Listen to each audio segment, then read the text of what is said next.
I'd like to call this Planning Commission meeting to order Wednesday, August the 25th. Roll call, please. Present.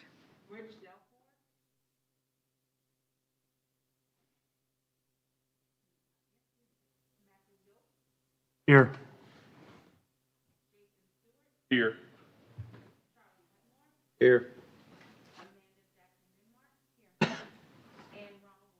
Here.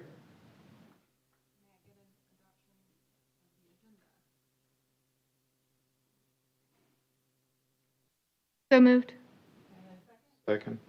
Any discussion? All in favor? Aye. Aye. Adoption of the minutes for July 28th. So moved. Second. Second. Aye. Aye. Let's see. Our public comments for items not on the agenda. Every member of the public who is recognized to speak shall address the chairman and in speaking avoid disrespect to the commissioners, town staff, or other members of the meeting. Please state your name and address when speaking for the record. Comments are limited to 3 minutes. Do we have any public comment that wants to speak now? And Madam Chairwoman, if we can, just to remind everyone to try to speak into the microphone so that it's picked up for the record. Off? I think when you're speaking, you can. No public comment at this time? Okay. Do we have any old business? We'll move on to new business. 101 Windrush Lane, Certificate of Appropriateness, a request by Andrew Jacobs of Miller Electric Company on behalf of the owner, Bank of America, for approval of a Certificate of Appropriateness. The project consists of improvements to the exterior lighting for the site. The property is zoned general mixed use and identified by the tax map number in your packet, located to the southeast of Baylor Drive and US Highway 278. All right. Good evening, Planning Commissioners. Thank you for that introduction there for this project. This is a Certificate of Appropriateness in the Highway Corridor Overlay District. As stated, this is for the Bank of America site.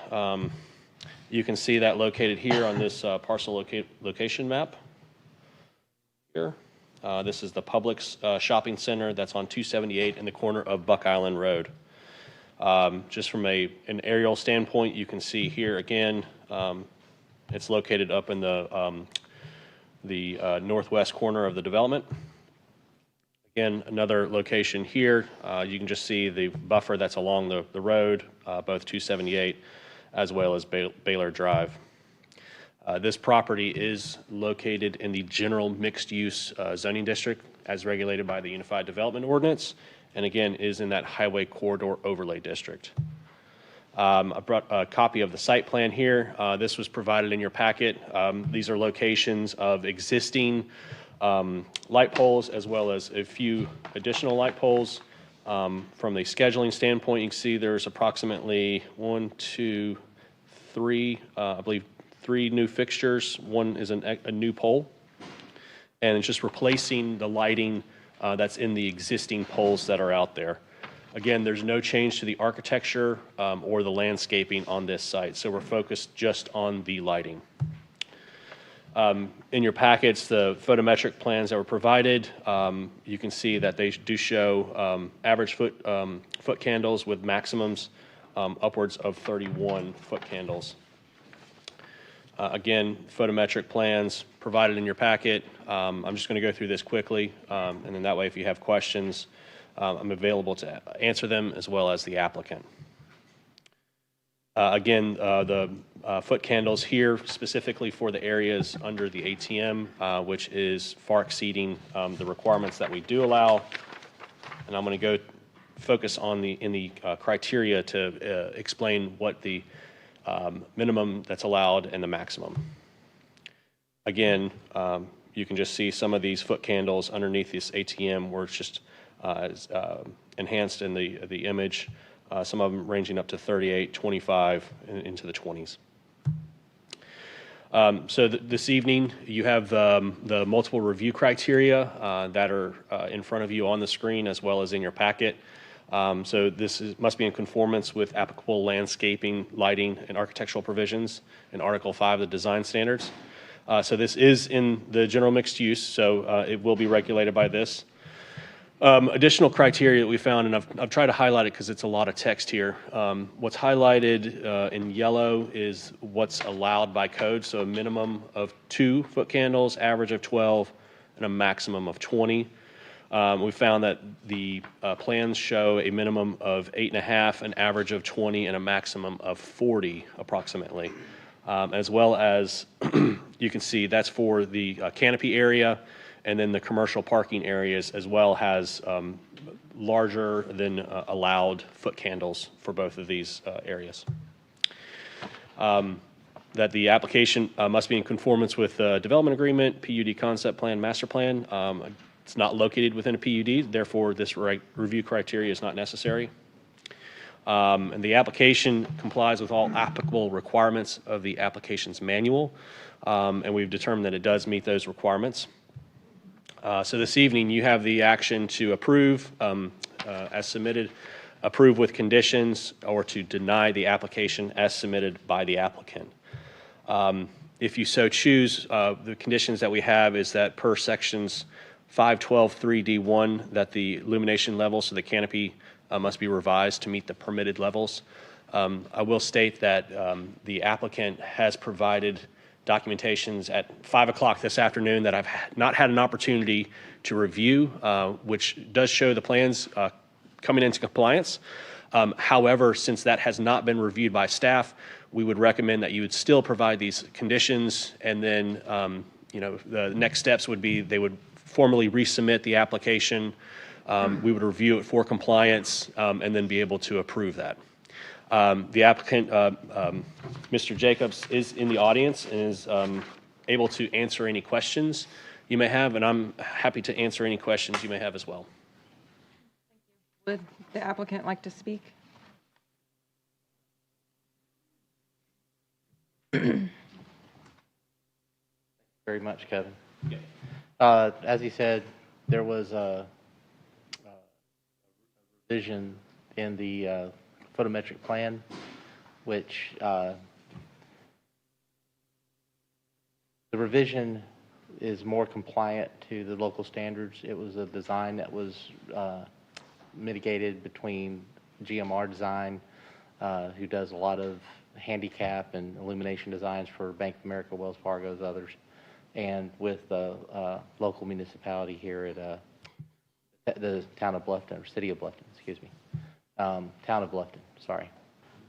So we have submitted those. The full site photometrics was in there, and the full site photometrics should show that those compliances have been met. So we'll be more than happy to make sure those revisions are in hands, and on approval, we'll begin the install, I guess, sometime in the winter, fall to winter. So your updated, not that we're reviewing them right now, have Right. addressed the issues that the town. Yes, as best of my knowledge, they have.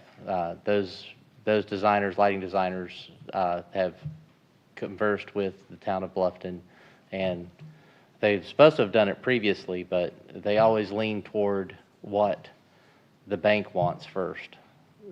But when push comes to shove, there's an individual at the bank who says, well, it may not be in our compliance, but let's get the most that they'll allow us to have. And all that's done, in effect, basically, when it comes to the ATMs or drive-through areas and on the site, they try to provide a level of illumination that's being a standard implemented in other states. I believe it's been implemented in about 17 states across the U.S. So they're just trying to be compliant across the board at all their retail branches in order to provide additional safety for those patrons who use their ATMs, whether it's a walk-up at the front or just inside the vestibule area or the ATM drive-through lanes.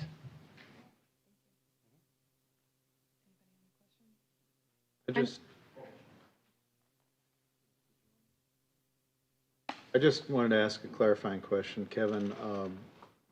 If I understand correctly, the intent of the recommendation from staff for these conditions is so that the applicant doesn't have to wait to come before us again and y'all can take it. Yes, sir, that is correct.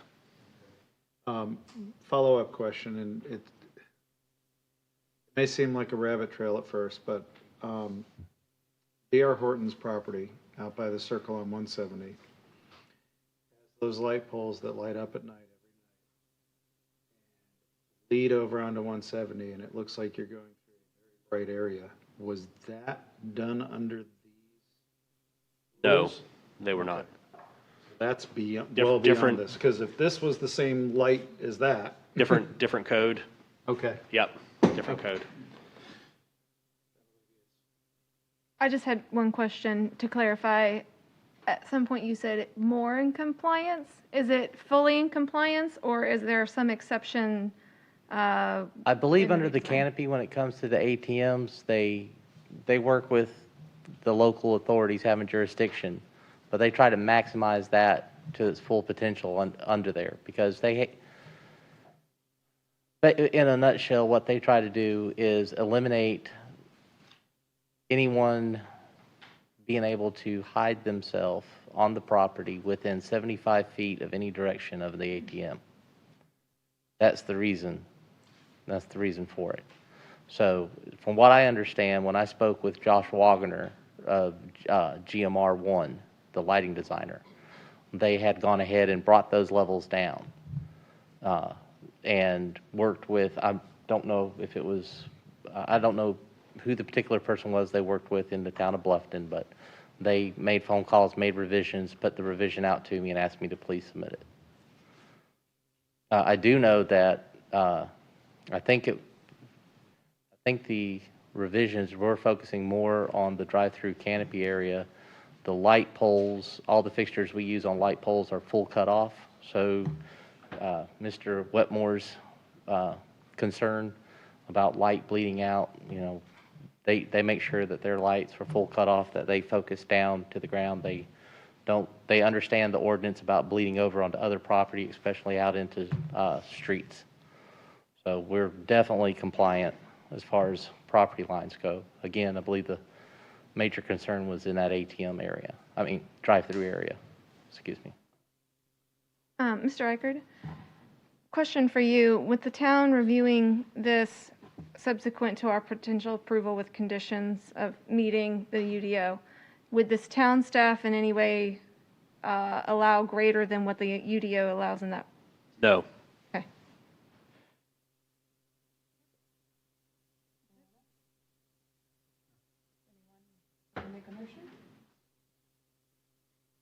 I move that we recommend, or we, let me try it again.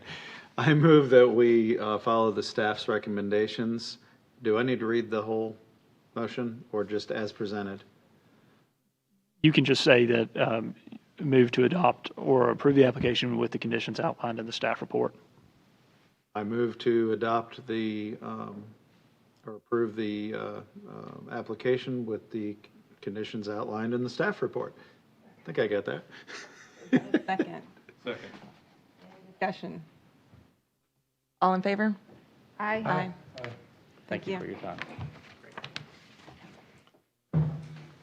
The next item is St. Andrews by the Sea Preliminary Development Plan, a request by Ryan Lyle of Andrews Engineering on behalf of St. Andrews by the Sea United Methodist Church for approval of a preliminary development plan. The project consists of the construction of an athletic field, associated parking, sidewalks, BMPS, utilities, and all other infrastructure to serve the future construction of a 12,250 square foot building. The property is zoned Buckwalter PUD and consists of 10.1 acres. Amanda, I need to recuse myself. Kathleen is recusing. Okay. All right, thank you. You have just covered my first slide for the applicant's request. A like little to bit help of a little bit of background. Again, this application is for a preliminary development plan. The property lies within the Buckwalter Plan Unit Development, and it's subject to the standards set forth in the Buckwalter PUD Development Agreement Concept Plan, as well as the Buckwalter Commons Phase 1 Master Plan. The applicants are proposing a multi-phase project to be built on, at full build-out on the entirety of the 10-acre parcel. It will include several buildings, associated parking, an athletic field, restrooms, stormwater BMPs, but the first phase of development will simply provide the entrance from Buckwalter Parkway, the associated parking, infrastructure, utilities, athletic field, but all of the parking and utilities will already be in place to serve future construction of a sanctuary and, a youth building for future development. So the application originally was viewed back in May of 2019. A resubmittal was provided in October, and the applicants, for whatever reason, the project was on hold for a while. It was represented. We brought it back for a full review of the Development Review Committee on July 9th, and now we are here before you requesting approval. So this is the project location, and I do have, I can't see the mouse. Let's see if this works. So right here is Buckwalter Place. This is the Lorda Lutheran Church, and then the subject parcel here is, I have an aerial photo that shows it is entirely wooded and primarily planted pines.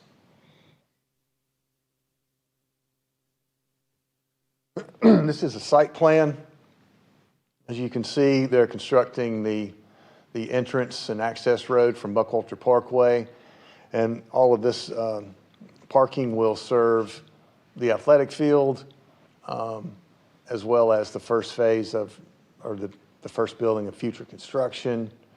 Here's their site data table and all the parking that will be provided based on it will be at the time of full build out, it will be in compliance with the parking requirements of the Buckwalter PUD. So as you're familiar, there are 6 criteria that are provided in Section 310.3A of the Unified Development Ordinance that you will consider when approving a preliminary development plan. I can go through each of these individually. They're all provided in your packet, but staff has found that being in the Buckwalter PUD, the project is not subject to Article 5 of the UDO. It is in compliance and conformance with the PUD Development Agreement Concept Plan and the Buckwalter Commons Phase 1 Master Plan. A TIA was provided at the original submittal of the Buckwalter PUD, and prior to final development plan approval, an encroachment permit from Beaufort County will be required for the access from the Buckwalter Parkway. There's the entrance will align with the full access intersection that already enters into in Buckwalter Place. The access management plan does not show any traffic signal would be warranted for that location. It was never planned, but they will be required to do a encroachment permit just to make sure there's no additional improvements, deceleration lanes, acceleration lanes leading, whatnot. All the utilities will be provided at the time of final development plan. Excuse me. As I said before, this project will be built in phases. The athletic field, parking, sidewalks, utilities, stormwater BMPs, and infrastructure to support future phases will all be in phase 1. Each phase will be able to function independently with all the adequate utilities, open space, and circulation, irrespective of the other phases. And lastly, staff has reviewed the application and determined it to be complete. So your actions tonight, you can approve this application as it is submitted. You can approve it with conditions. You could table the application and request more application, or you could deny the application based on the 6 criteria presented. Staff's recommendation is that this preliminary plan be approved as submitted. I'm happy to answer any questions. I didn't look, but I'm assuming that we have the engineer of record and land planner, Josh Tiller and Ryan Lyle, are available for questions as well. Like to come up and speak to the project?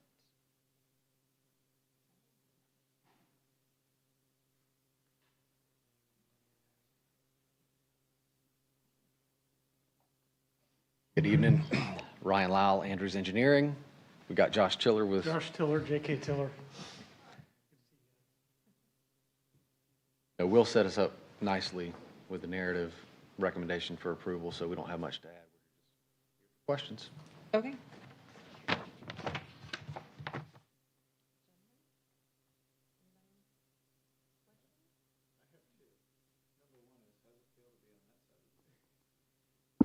Nicer over there. Can we pull up the map, Will? Just the layout, Aerial or the not the photograph, the drawing. site plan? That one. Yep. Just a question.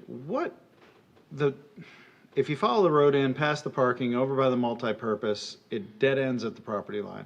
What's going on there, and what is the thinking? And That was a requirement of the fire marshal to provide interconnectivity. Do I need to speak?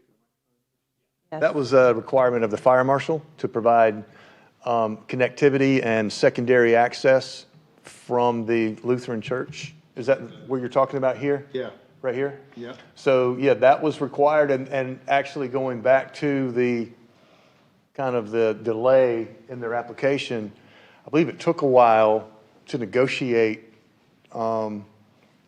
that access, if I'm not mistaken. Josh, if you want to speak to Yeah, that. between COVID and working out an agreement with Florida Life to get an easement, access easement. And easement basically is to provide access between our property lines to the future buildings, an unobstructed access from their parking lot, so. Got half of it, right? Life probably never will. There is future phases for their property as well, yeah. You know my concern. My concern is we planned all this interconnectivity, and we've got too many roads that half of it's developed and the other half isn't. So I'm glad to see that in there. If I may, this was not a planned connectivity per any master plan. This was just a requirement of the fire marshal to have a secondary access for fire suppression. At what point do they have to connect, like the Lutheran church? Do they have to come in at this, after they complete St. Andrews? Like how does that, I mean, it's just going to hang out? The end of the driveway is just going to stop? There is, do you want to? Yeah. But that's what I mean, like how, until the Lutheran phase happens, is what I'm. We wanted to build all the infrastructure in the initial phase, all the paving, parking, et cetera. And we want to get that drive as close to all the perimeters of the future buildings as possible, so it's run to the property line. If Lord of Life adds on to their church and does their parking, then perceivably at that time, that's when the two could interconnect. But we've provided access for the fire truck to get as close to the rear of those future buildings as possible. And the easement speaks to not having a fence or barricade so that the fire department personnel could, if they entered from Lord of Life to deal with a fire on our property, then they could walk right through that buffer between the two properties. Okay, so like when you're landscaping it, you're not going to put anything in between? It'll be vegetated, but not so much so that they couldn't get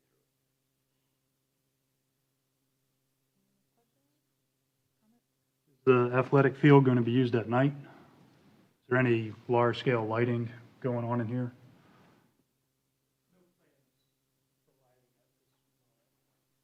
That'd be a separate application if we do.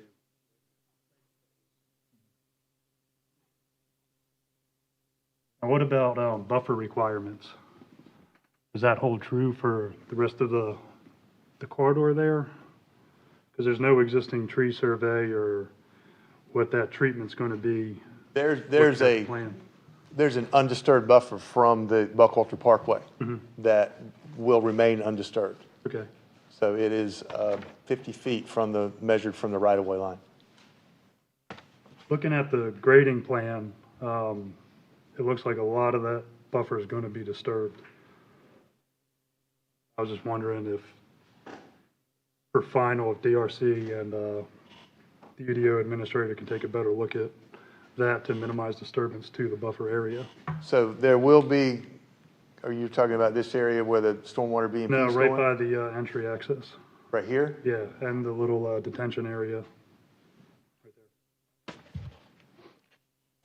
That's an existing ditch, if I'm not mistaken. Yeah, So it is. yeah. If you can actually see it on the aerial photo. See right there? Okay. Yeah.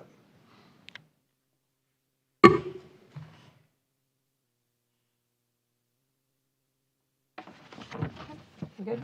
Yep.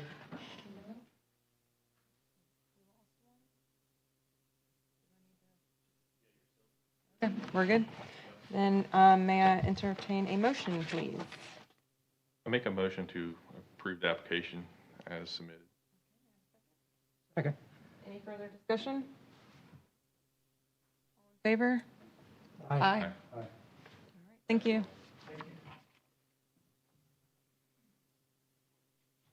Okay, item number 3, New Riverside Village Multifamily Preliminary Development Plan, a request by Madison Capital Group on behalf of MFH Land for approval of a preliminary development plan.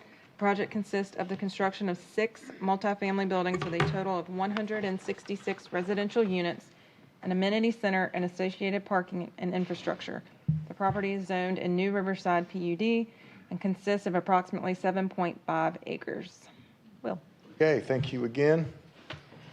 I'm not going to go through that request again. So again, this is another preliminary development plan. This one lies within the New Riverside PUD, and it's subject to the development standards of the New Riverside PUD concept plan, the development agreement, and the New Riverside Village master plan. So Riverside Bluffton is actually the second phase of development of the New Riverside Village. This portion of the property is being developed by the Madison Capital Group, and all of the stub out roads and everything are already proposed to serve this. They're already being constructed currently to service this property. That will consist of 6 multifamily buildings, 166 residential dwelling units, an amenity center with all the associated parking and infrastructure. The project was reviewed at the July 21st Development Review Committee. The applicant has subsequently provided some resubmittal materials that satisfied all the comments, and we're here tonight for approval. So project location, this is a map. Many of you are familiar with the new May River Crossing in Publix that was recently constructed here at the New Riverside Circle. Directly across May River Road, currently under construction, is the New Riverside Village, and this is the subject parcel for multifamily. It's adjacent to the Landings Pulte community right here. I believe I have just another, and here is the approved New Riverside Village master plan. And again, you can see outlined in red, this is the concept plan for the 6 multifamily buildings and amenity center. Here is a site plan. This buildings out along the perimeter. See here, a mix of 2- and 3-story buildings, all the associated parking. There's a parking exhibit provided in your packet, and I believe it's just mentioned in the later in the review criteria and our findings. But parking will be satisfied not only by the parking provided on site, but they will also be able to use, there's a non-exclusive parking agreement within New Riverside Village, so that parking for the multifamily project can be satisfied by some of the on-street parking throughout New Riverside Village. This is just, I included a concept landscape plan just to show that the applicant has intent to satisfy the requirements of the New Riverside PUD. Also put up here the site data table showing the trees that were removed, trees that were saved, as well as additional trees that were added. They are going to be at 33 trees per acre. I believe they added, or they saved 50 of the significant or protected trees that were on the property and working with staff. And a lot of that was already worked out in the original phase of New Riverside Village and the master plan. So again, there are 6 criteria that you'll review. Again, all addressed in your packet and staff report. I can go through each of them individually. So the project lies in the New Riverside PUD, so it's not subject to the provisions of Article 5, but I can say that the applicant has been working with staff, even though they lie outside of the highway corridor overlay. They have been working with staff to make sure that their project will be consistent with the standards of the highway corridor overlay for architecture and landscaping, and also to make sure that it's consistent with the remainder of the development that does lie within the highway corridor. Staff has found that the plan is in conformance with the New Riverside PUD development agreement concept plan, as well as the master plan. And again, we talk about the parking. Per a determination of the UDO administrator, the parking requirement of 2.25 spaces can be satisfied by using non-exclusive parking within the entirety of the New Riverside Village master plan.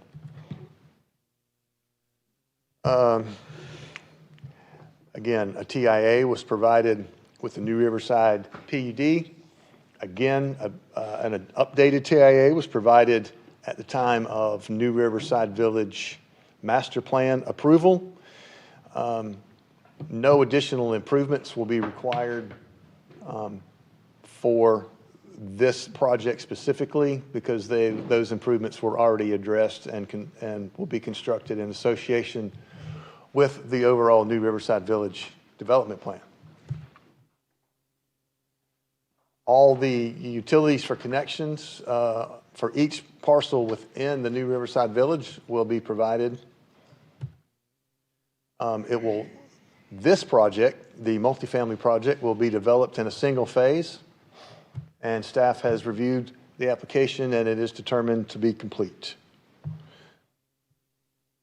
So again, actions you can take tonight are: you can approve this application as submitted, you can approve it with conditions, you could table the application and request more information, or you could deny the application as submitted. And staff again recommends that this preliminary plan be approved as submitted. Do have the property owner as well as the engineer of record are here tonight as well to answer questions. Jen, would you like to speak to your project?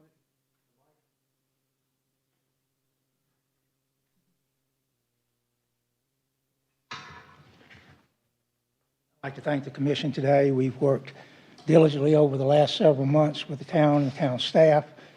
We've tried to achieve all the recommendations, not only of the overlay district, but also of the PUD.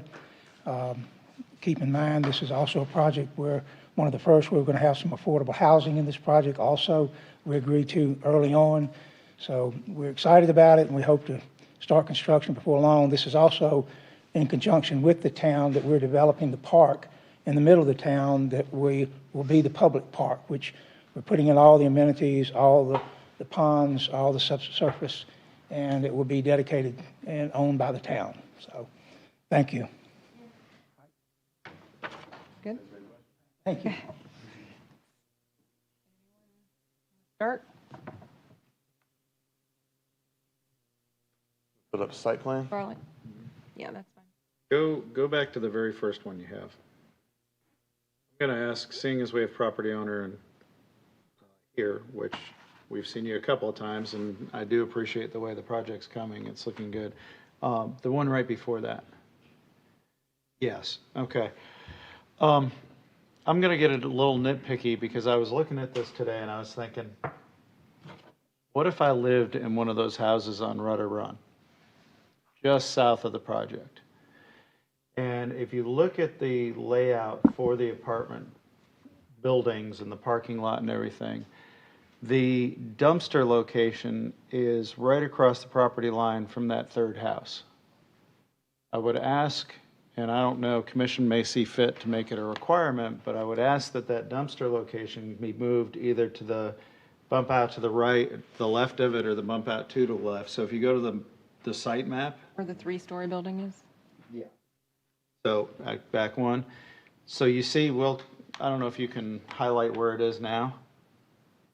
Right there on the bottom. If it could go over to the left or two to the left, it'll be backing up to open area, or it'll be backing up to, I believe it's Riverside Drive, the main drive there. Here or here? We can work with the applicant to look into that, absolutely. Yes, go ahead. Hey, good evening. I'm Mike Hughes with Thomas & Hutton. I'm the civil engineer for the project. We did originally have trash dumpsters on the project site, and we worked with staff to enable for a compactor to be located here. So typically, from an odor standpoint, it's preferable to an open dumpster. The reason it's specifically located where it's at is because of the truck approach. So if you look at the location, if you were to move it to another location, you wouldn't be able to get the truck to approach to get. So the compactor is actually right here. Oh, okay. I Yeah, thought it was think down you were at the seeing end. down here, Yeah. which is.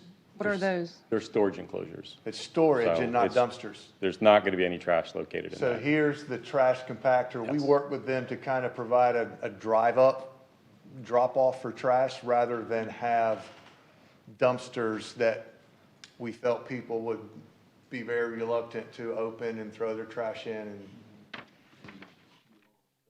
No, I I like can see that. where it's confusing, where Yeah. that does look like dumpster enclosure. And honestly, that's where it was, except staff also saw that as a concern. So it is no longer trash refuse in that location. Well, then a follow-up question to that, heavily landscaped around there, and what's the noise level? My next concern is, I mean, it is a compactor, so it does have noise. In terms of landscaping, we can try to add additional landscaping in the final development plan to try to make sure we have some more buffering along that residential area. I don't think the developer would have any issues with that. just trying to put myself in the mind of somebody that just Sure. bought a however many $100,000 house 50 feet away from that. 100 feet Absolutely. away from that. Add more vegetation. If I may, so during the master plan process, as well as the village development plan process, we made sure to pay special attention to the buffer, specifically for those units that back up to the landings, to preserve as many of the trees back there as possible, as well as to provide additional landscaping along that rear property line. The other thing is, if you'll notice, that those are 2-story buildings. We worked together to make sure that from a mass and scale standpoint, that it was not towering over homes that we're backing up to that. Also, it should be noted that on the landing side, there is a 50-foot buffer at that point. So there's still that separation to make sure that there's plenty of vegetation between the single-family homes and the multifamily homes, and then having the 2-story units at that location as opposed to the 3-store units. Good. I had a couple other real quick. Do we know the number offhand of parking spaces per unit that are in that section? I know you said you included the outside, but is it close, or are we talking half of them are in there? So I'm trying to look at the actual count. I know if you look at it from, I think it's 220, we have 1 2/3 spaces per unit. So from a bedroom count standpoint, we have 1.2 spaces per bedroom. So we're 104 1-bedroom units and 62 2-bedroom units. So from a bedroom standpoint, which is usually how ULI calculates total parking spaces, we're well above industry standard. But the code is 2.25 spaces per unit. So what we're trying to do is do non-exclusive, just have a massive parking field, and try to do shared parking so that if you are eating at the restaurant, or you are at the park, or you're downtown, or you're somewhere else, you have a guest, that it's not an exclusive parking field that is specific just to this big parking field. I just was curious, you know, if it was 50, and I trust staff well enough that it wouldn't be this way, but if it was 50% of the requirement. They're very close, and there's the additional spaces that are required.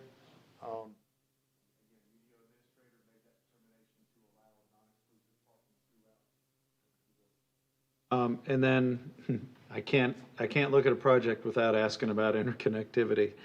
So we have that little traffic circle, and then we have a road going over to the landings, which is a gated community. How is that going to work? Connected. I know it's connected, We're not but- gating. Yeah, but the one south of you is a gated community. So they'll have a gate there, so they'll be able to get out and in? Is that how it's going to work? So residents of the landing are gated. So the gate is on their property. But they are allowed, they can come into the landings and they can enter. Shop, whatever. Yeah, I mean, they can come into New Riverside Village and they can go back into the landings. That's vehicular. There is pedestrian connectivity between the landings and New Riverside Village, as well as a multi-use trail that connects with the New Riverside multi-use trail. Okay.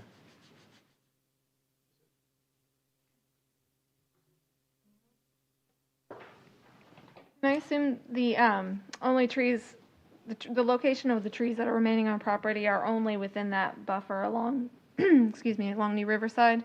Is that correct? So we did have some trees on site, and when we actually exposed them, they were in decline. And I have pictures of the trees that we originally had planned to save, and we revised the site plan to address those trees. But after reviewing them with staff, although nice in name, they were not nice in stature or presence. So majority of the trees that are being preserved are in the perimeter. Were any of the trees specimen or significant in any way? No, there were live oaks, right? So there are, I mean, they are considered to be a specimen tree, but they were not 24 inches above. We had a couple magnolias that were along the roadway that enters towards the landings. But again, and I think they're still standing as of right now. So if you wanted to go out and look at them, you'd see that they're questionable in health and condition. So, and we did look. Did you have an arborist review it at all? We did not. If you go out there, I think you know, there's one that you can see there's a big hole in it. The one live oak that we really wanted to save in the middle of the parking field, it kind of had an interesting limb structure. It's got a giant hole in the side of it. And then the other ones, they just don't, they are not quality looking trees. So I think we're better served to plant new, appropriate trees for the site. Did the landscape architect look at it? It's just, I worry because sometimes, I hear what you're saying about the live oak. Sometimes it's the nature of what's around a tree is affecting its appearance. Once you give it some love, it can change the tree.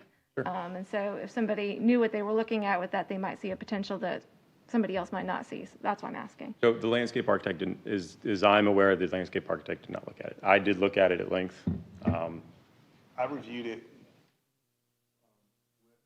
Mike. I mean, I reviewed that property heavily.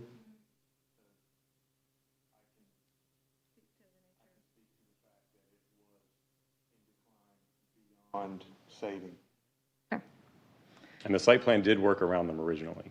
And then geometrically, it was a little awkward, but we made it work once we opened up the area, because there is fill that has to occur in this lower area of the property. And we were going to do tree wells to try to preserve based on the location. But once you expose them again, it made better sense to do it the right way and make sure the plan made sense. So. And then I saw there was mention of the traffic impact analysis that had been done. When was that done? We've had several done. The most recent was the trip counts were last fall. Or, I'm trying to think. Last fall, yes. So just after COVID, Yeah. right? They had to wait for COVID actually to finish the TIA.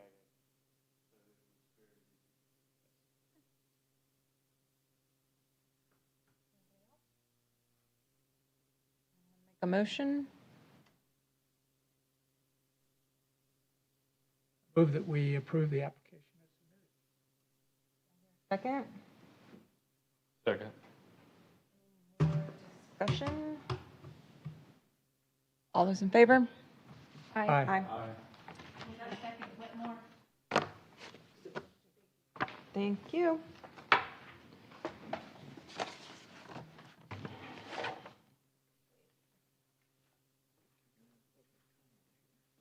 We're going to item number 4, and Matt, you need to recuse. Palmetto Bluff Water Access Development Agreement Amendment. This is a public hearing. A request by Palmetto Bluff Development LLC for approval of a development agreement amendment. The project consists of a revision denoting allowed water access at Palmetto Bluff. The property is zoned Palmetto Bluff Planned Unit Development.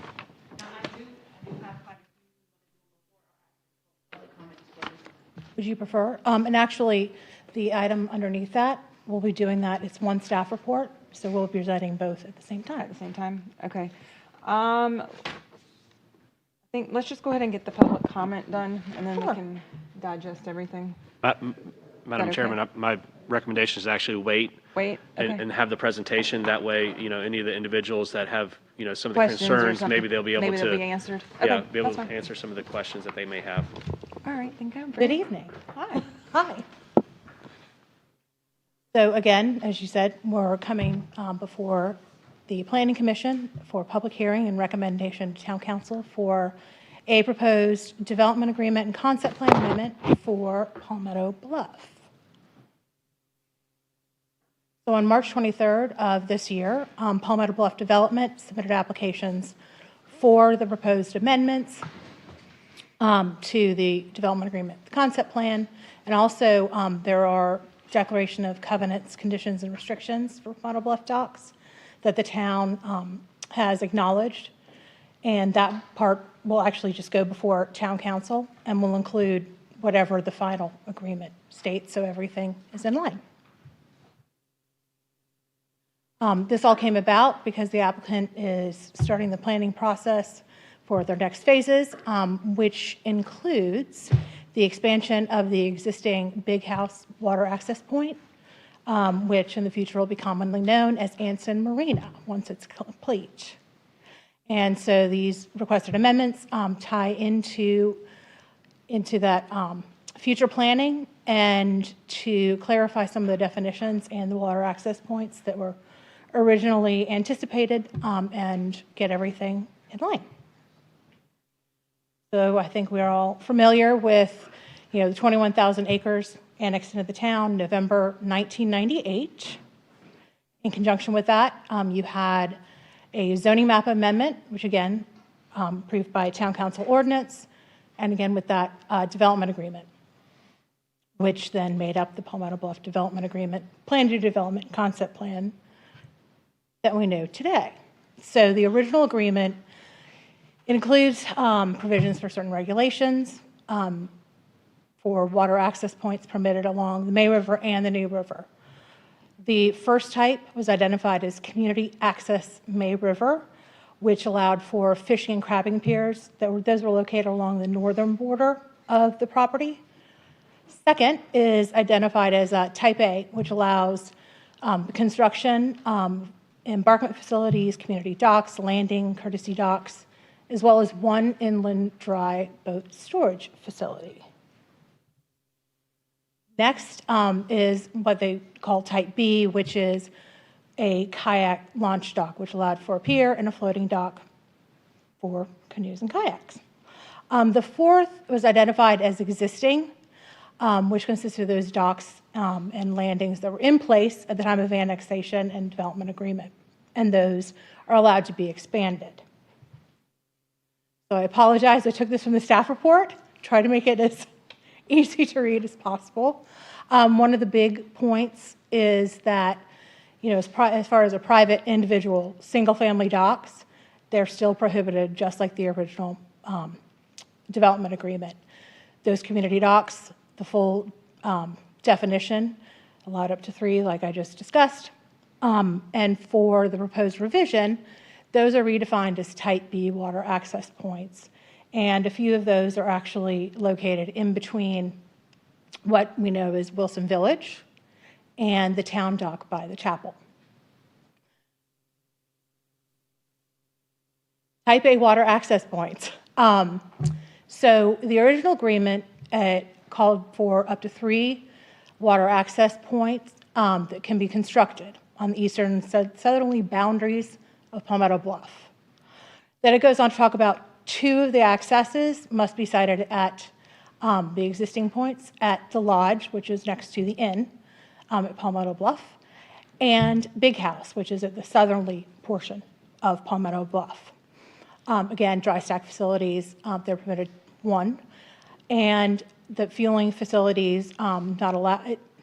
They're allowed at the accesses, but no dispensing at either docks or within buffer setbacks areas set by the River Protection Overlay District. And that it also calls that they could expand the existing docks.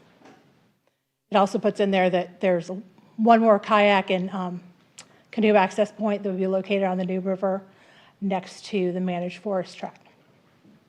And the proposed revision, for clarification, it talks about the 3 Type A water access points that can be constructed, just like the original agreement.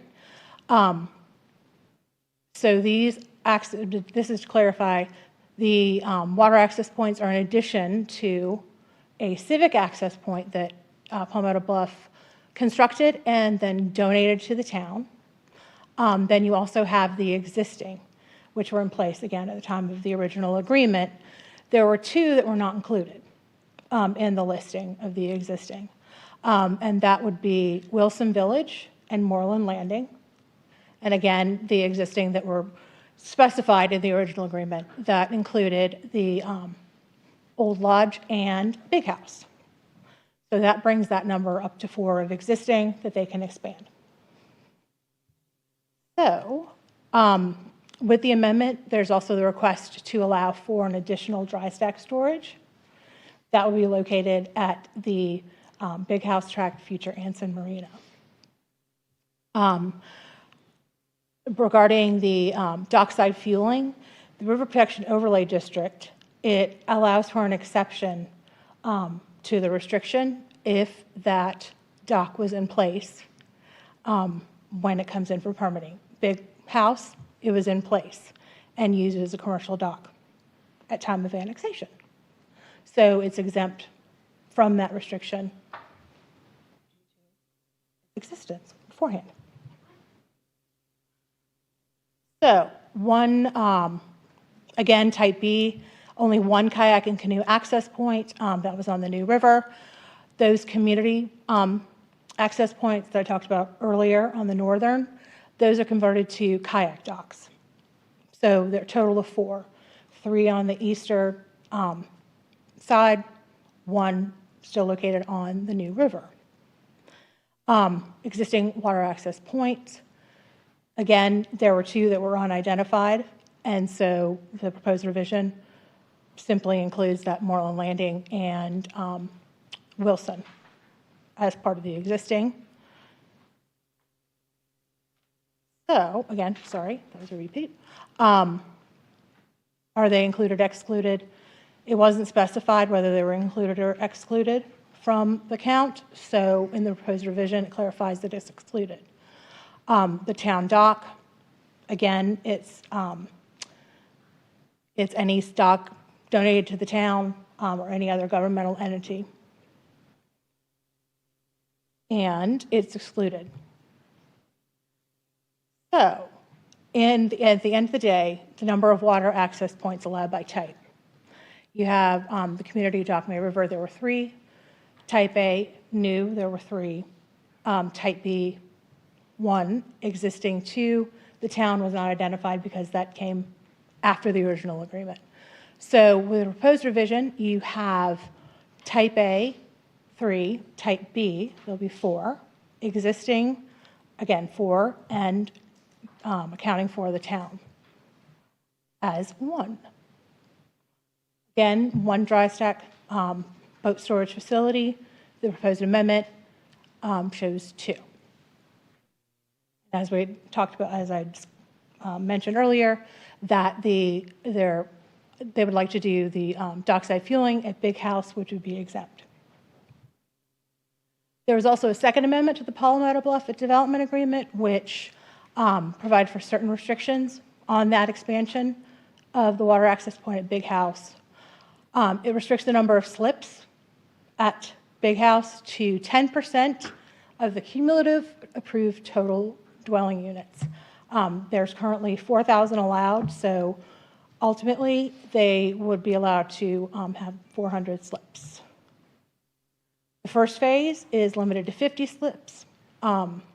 They're required to phase any subsequent expansions, and the restriction on the number, it excludes the docking area for transient kayaks and other boats that would be required by their permits.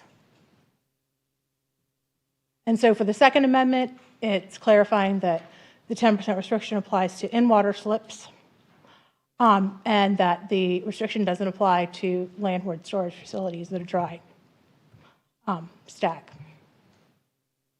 Again, this is the original concept plan. You had the community access docks along the northern. You have the point at Old Lodge. It didn't include Moreland. It didn't include a spot at Wilson, and Big House is identified as well. So for the proposed amendment, I apologize, this is not my normal MO. I'm usually in the background. So you have the revisions which show 2 kayak docks, the Wilson Village landing. It also has the town dock and Old Lodge. You have Moreland, which is again existing. You have Anson Landing, which is that Big House. And as far as identifying 2 of the new access points, they're identifying 1 at Doe Island, which is to the west of that Big House, and also 1 proposed for Long Island.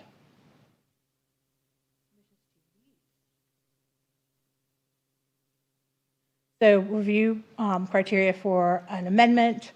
I'm happy to go through these if you'd like.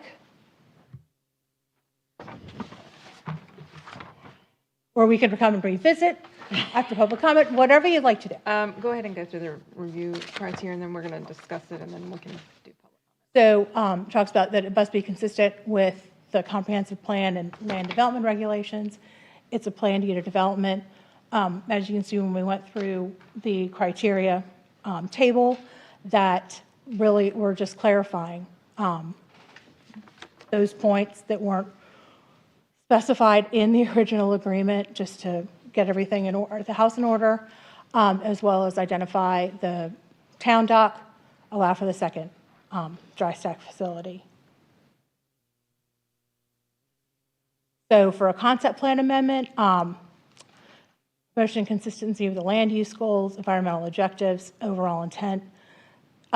So when we wrote the comprehensive plan, obviously Palmetto Bluff is in place. We also have the watershed action plan, and one of the things that Palmetto Bluff is committed to is to go for the South Carolina Clean Marina certification for this point. Consistency with the PUD zoning district, again, they're not allowing single-family docks, just like the original agreement. So keeping with a sort of clustered area for those docks that the community can use. Innovative site and planning techniques. The Town of Bluffton's health, safety, welfare. I mean, there's economic aspects to creating jobs, supporting our water access, the use of everybody being able to use the river and enjoy it, and compatibility of proposed land uses. That's public to anyone. Use the river and enjoy it. Public for anyone. Be able to pull up and get gas and get some boat, whatever you might need for your boat. So compatibility of proposed land uses and density, traffic circulation, design. You know, they're not to the point where they're putting together the engineering plans or, but they're just sort of starting to think this through. So, you know, traffic circulation, you'll have boats. And environmental features, that would come as part of that development plan. Ability to be served by adequate public services. All of these were taken into account when the Palmetto Bluff development agreement was adopted back in 1998. Conformance with our plans, policies, and practices of the town of Bluffton. We found it meets that criteria, and with the requirements of the application manual, that yes, it meets those requirements as well. As far as the review process and next steps, we had the Development Review Committee meeting on August 18th. There were no comments from that. Tonight, we're at the Planning Commission public hearing, recommendation to Town Council. The next step would be a Town Council ordinance first reading in September 14th, followed by a Town Council public hearing and ordinance second and final reading on October 12th.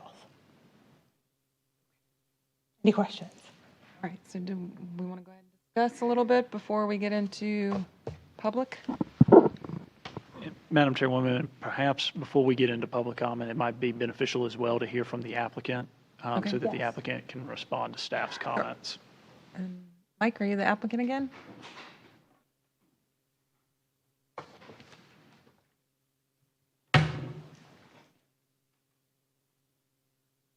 Good evening. Mike Hughes, again, Thomas Hutton. I have been the engineer on Palmetto Bluff now since 2002. So having been here from the start, it's been a pleasure to work on it, and we continue to hold the values of environmental sustainability and making sure we develop respectfully. So this all more or less came about. We currently have a marina permit through Army Corps of Engineers and Ocean Coastal Resource Management to build a marina with 186 slips. So big house, so down at the bottom of the property. We also currently have Wilson Landing, which everyone knows and is familiar with. And I believe that has 77 stacks and then 6 lifts located at the May River. So 2 locations, always planned on 2 accessible locations to get into water.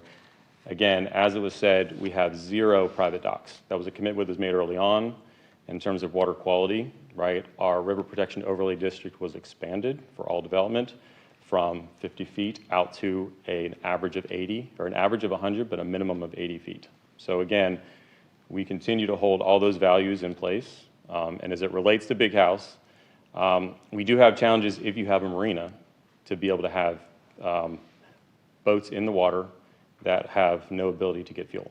So we are committed to, again, the Clean Marinas Act for South Carolina, and we're committed to making sure we do protect water quality. But we are, if you look at it the way Palmetto Bluff was considered, we did have docks that were on the north side of the property, right? The sensitivity of headwaters We've got sampling station 19, A, B, and C, that we have oyster beds that were shut down. We always work with the town to push the docks onto the east side and then down towards the south side of the property. So that has been the evolution. There are no plans at this time to increase Wilson Landing. There's no plans to have fuel, dockside fuel at Wilson Landing. So this is more a matter of clarification on the uses we have today, right? The boat, we really have, I think, a total of 6 access points at Palmetto Bluff. We have 5 in the village at Wilson, and we have 1 at Moreland. So this will then redefine or clarify what we actually have entitled rights to, because there were 4 existing access points at Palmetto Bluff prior to the development. And so we aren't really asking for any more access points. We have 3 type A's and 3 type B's. And the only other one in consideration is the town dock. And it was an understanding that the town dock was a dedication to the town of Bluffton and shouldn't necessarily count against our allocation of docks, as it is a public space. Yeah. So I do have 2 questions Sure. related to what you just said real quick. Yeah. The Wilson Village docks are not allowed to have boats staying in the water. They have to be put in. correct. Same or the 186? So they're in water. They are wet slips. We have 186 permitted wet slips today at Big House. Is that OCRM permitting? That or is us? OCRM and Army Corps of Engineers. So that is an active permit in hand. And I think we have 5 years before the Army Corps of Engineers permit expires. And again, as stated, the first phase for Anson is supposed to be 50 slips. And so that is, we are trying to formulate the plan to get the first slips, 50 slips going. But we are really at the very beginning. It's an exciting time. You know, Wilson was done again in 2001. We've been looking probably for the past year and planning Anson. And it's time to start looking down there. It's always been one of the big hubs, and one of the driving forces of that has been always the marina. So Wilson, Moreland, now we have Anson down at the bottom of the property.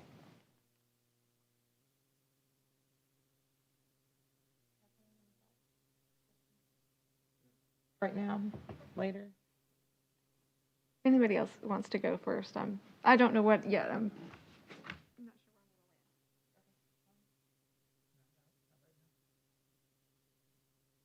I'll share a historical perspective, but Well, then, go ahead and open it up to public comment. Yes, ma'am, Madam Mayor, and please, just for the record, to make sure that this is a public hearing, so if you could state that to open the public hearing, you will need a motion to open the public hearing. I believe that is correct, yeah. So I we'll do. just go ahead. Okay.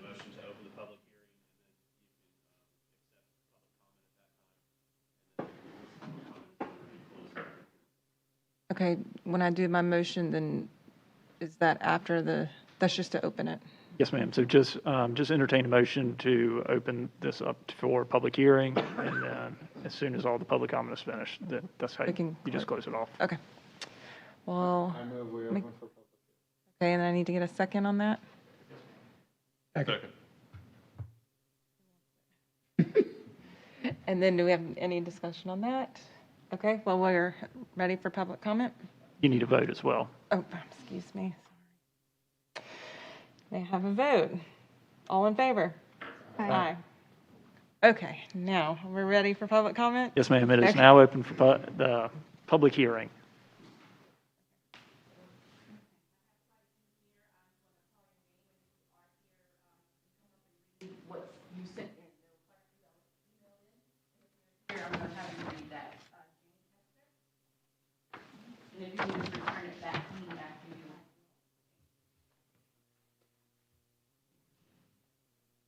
Please state your name and address for the record.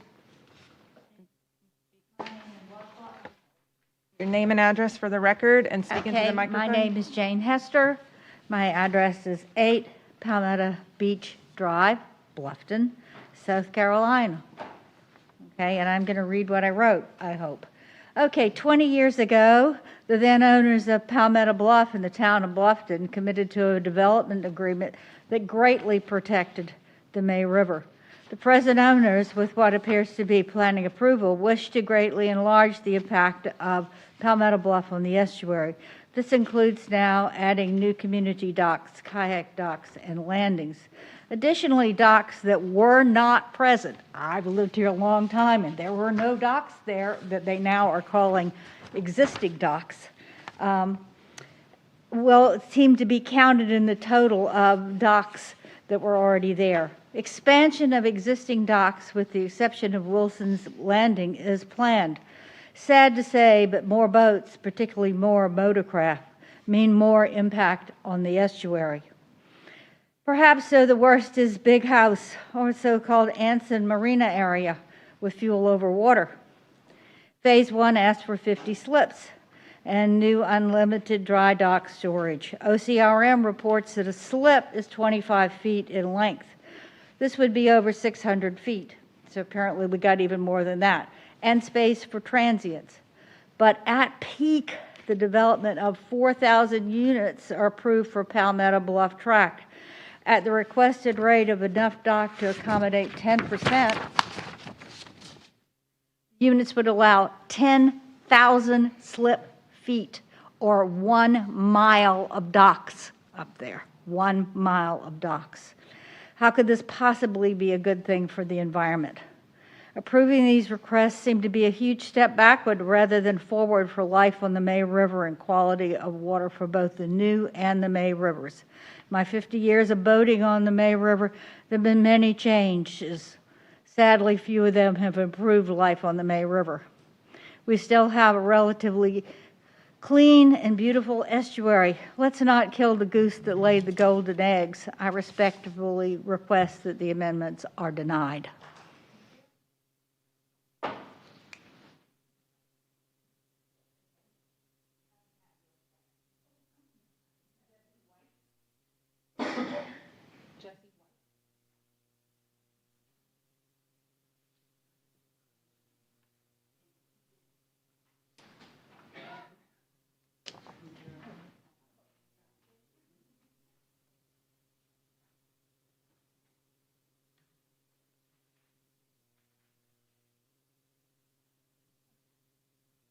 Thank you for the opportunity to comment. My name is Jessie White, and I'm the South Coast Office Director for the Coastal Conservation League. We urge you to deny the requests for 3 new Type A water access points, dockside fueling, and a new dry stack, because they are inconsistent with the original vision for Palmetto Bluff, and they're inconsistent with the spirit and intent of the original PUD and the town's comprehensive plan. Since inception, Palmetto Bluff has been held up and cherished as uniquely special. Uniquely special in terms of the incredible plant and wildlife resources it contains, in terms of its waterways and viewsheds that surround it, and in terms of the widespread recognition of the impacts that development can have on those resources, particularly water quality.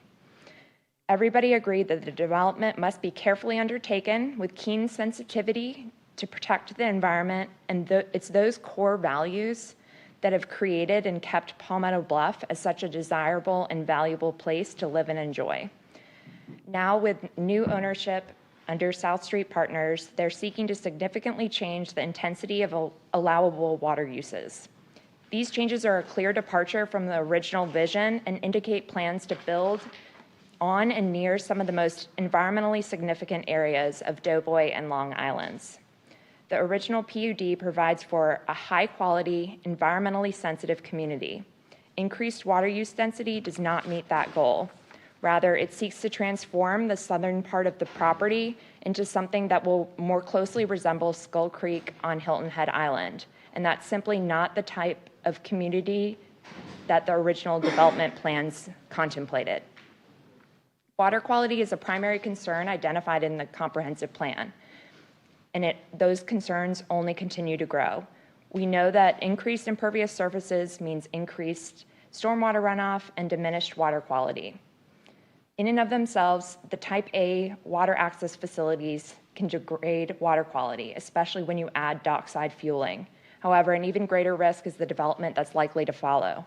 Building single-family homes on Long Island in particular stands to degrade not only water quality and view sheds, but also valuable habitat. It's also unwise and risky. The Palmetto Bluff Conservancy may have more specific data on the portions of the overall property that are the most ecologically sensitive and valuable. However, it's clear from a layperson's perspective that the low-lying Doughboy and Long Island properties are the exact types that we shouldn't be building on, especially as sea levels are rising and storms are strengthening. To date, Palmetto Bluff has demonstrated excellent land planning, but the 3 new high-intensity water access points, and especially the 2 clustered at Long Island and Doughboy on the southern end, serve to degrade this hard work. Your 3 minutes is up. I'm sorry. Thank you. Thanks. Turn that to Victoria.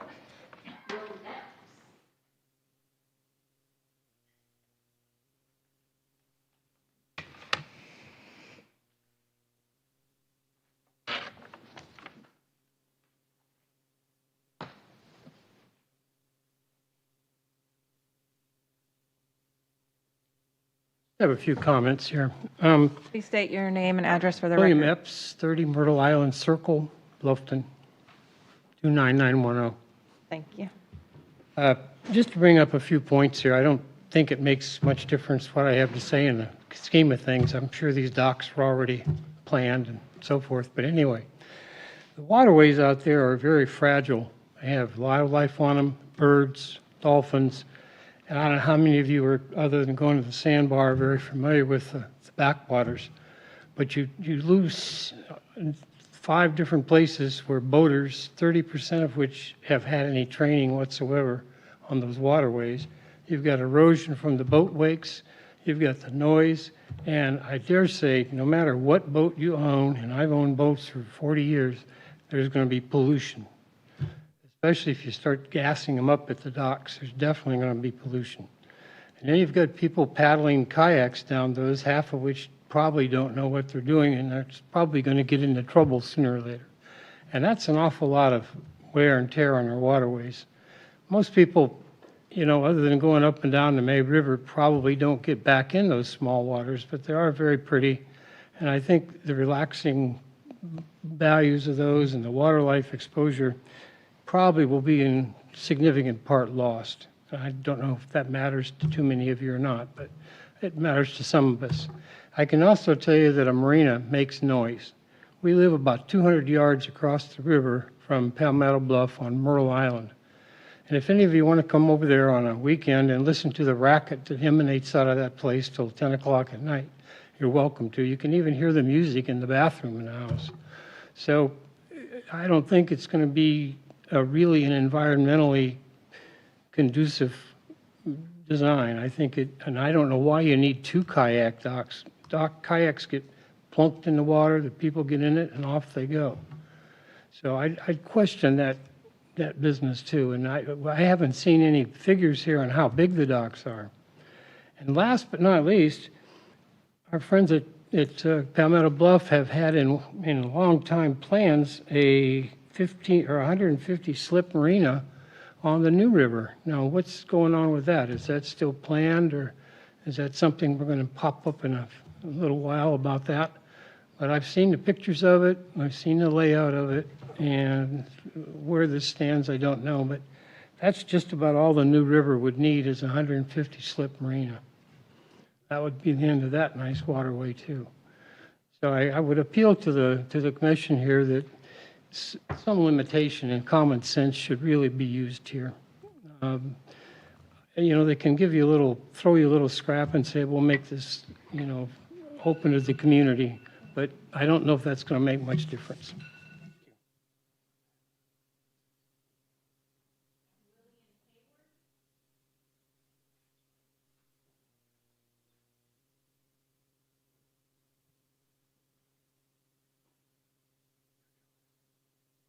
Hi, good evening. My name is Lillian Hayward. I live at 130 Pritchard Street, and I was actually the representative of the town of Bluffton to the Planning Commission during the initial PUD for Palmetto Bluff. Originally, there were going to be, I believe, 4 docks on the May River and one kayak dock on the New River. It was never intended, as far as I know, that there was going to be a marina at the Big House site. It's cited that the Big House site is the commercial dock. My husband, who was also mayor and grew up here, that was a small dock that only serviced visitors, VIPs, to Palmetto Bluff for Union Camp. I think extending that to some definition of commercial dock is rather generous. And I believe, having been on Planning Commission, that you were entitled to a better plan. I don't see that they've stated what they're going to do, how they're going to do it, what kind of environmental impact it could have on the river. This is a very restricted river. This is a river that has breeding dolphin. It has fish. It's not considered a pristine river because of fecal coliform. That does not come from human activity. That comes from animal activity. I believe in the interest in the town of Bluffton and the people who live here, there needs to be an extensive investigation into what kind of impact that would have. We live on the river. We're blessed to have lived on the river. We have a lot of boats. We do a lot of traveling in boats. There are certain key elements when they're talking about transient docks. How many transient docks? We have been transients at those docks. That can last for months in some cases. There's also the effluent. A lot of boat owners don't have facilities on board.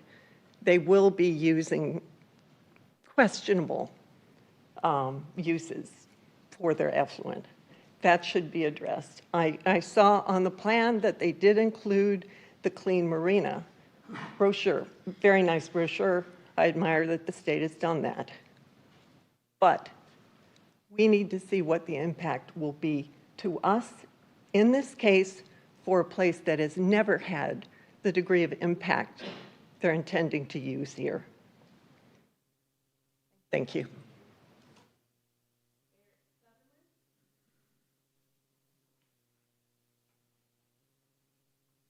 Thank you. My name is Eric Sutherland. I live at 155 Stallings Island Street in Palmetto Bluff. I'm going to read a letter, which I will forward then to you as well, from a gentleman, Ford Bartholow. I think he's very succinct in what he says. I would say that, first of all, if you look at what was presented here, the map is confusing, extremely confusing. I don't know why it's that confusing. Is there a reason? Secondly, the ask is very confusing. Okay, so if you look at Moreland and you see what happened down there, there's multiple houses which have been built completely around that dock. There was no environmental sensitivity in regards to preserving that area down there. So that's one thing you need to bear in mind. Secondly, we all have a fiduciary responsibility here. I sat on your side of the table. I was on a planning commission for a number of years for the town of Raleigh in Massachusetts. I know what your job is. I know how difficult it is, but I also know that what I did is that I always personally went to every single site to see what was going on. And it's very environmentally sensitive down there. So I'm just going to read Mr. Ford's letter. He lives at 9 Dutch House Circle at Palmetto Bluff, and he would like to go on record to be strongly against the request of South Street Partners to amend the Palmetto Bluff's Planned Community Unit Development Agreement, an amendment from time to time to add 3 Type A water access points, as well as fueling operations and fuel and boat storage facilities at or near, in and around Palmetto Bluff, known as Anson and Long Island. These facilities and all of the associated construction, boat slips, commercial operations, roadways, parking lots, and other impermeable surfaces, electric utilities, were never met nor anticipated in the original PUD and its amendments, and should be disallowed now. Anyone who has visited these pristine areas, and I have, as well as Mr. Ford, been lucky enough to see them and understand the priceless beauty of the ancient hardwood forest, aquatic life, and gorgeous marshlands and New River. Without delving into the details, the ecological damage inflicted in so many areas in and around Bluffton and the May River, primarily due to poorly planned and reckless clearing of trees and wetlands for residential buildings, has been extensive. And it is ecologically, environmentally damaging to many areas around Bluffton, isn't convincing enough then one can read volumes of science outlining the serious negative environmental and climatic consequences of destroying areas like Anson and Long Island, as well as the negative impacts on the surrounding communities and the waterways. So I just want to comment in regard to that. Thank you, sir. 3 minutes are up. Take the time to really investigate and see what's going on here, because once it gets destroyed, it's over. Sorry, your 3 minutes. Thank you.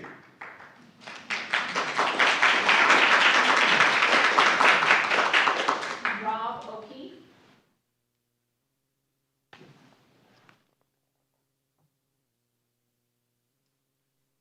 Thank you very much for having comments. I don't have any prepared statements, but I think. Please state your name I'm and sorry, address for the record. Rob O'Keefe, 790 Old Moreland Road in Bluffton. I was particularly concerned about Long Island and Doughboy Island. Not only the development of it, but I think that there would have to be a bridge over the marsh, like maybe in 2 places. So understanding the whole impact to Long Island, I think, is really important.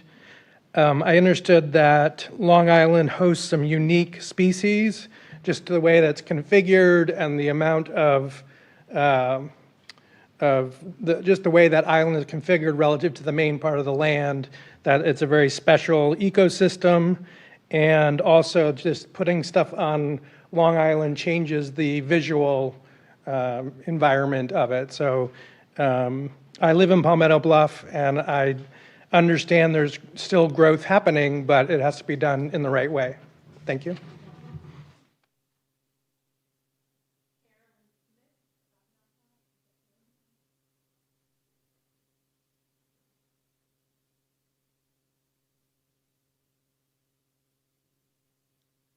My name is Carolyn Smith, and my physical address is 1 First Street, but most of the time I reside at 272 Alljoy. And when I'm sitting on my porch, I have the perfect view of Palmetto Bluff at nighttime.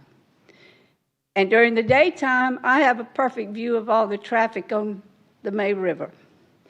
And as far as I'm concerned, this would be a disaster to the river, and I would like to know how many of y'all know if this meets the qualifications of an SAA river.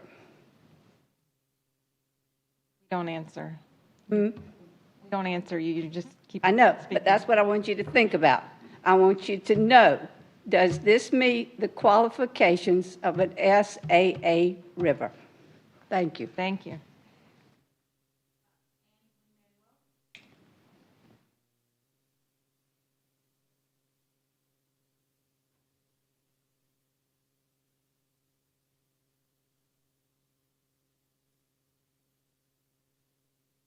Hello, Ansley Manuel, 104 Pritchard Street. I did not realize I was going to publicly speak, but that's okay. I'll make it short.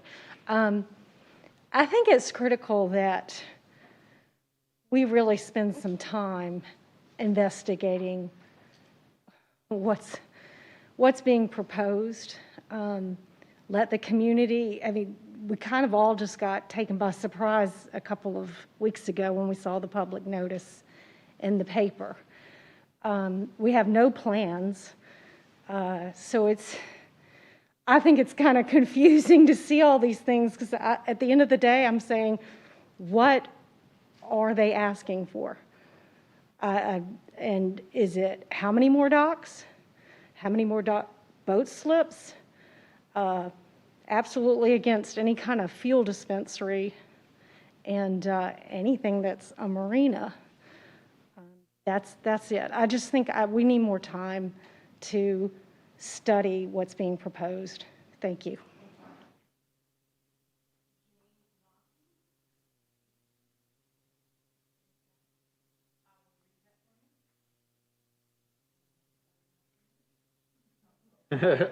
Please step to the microphone.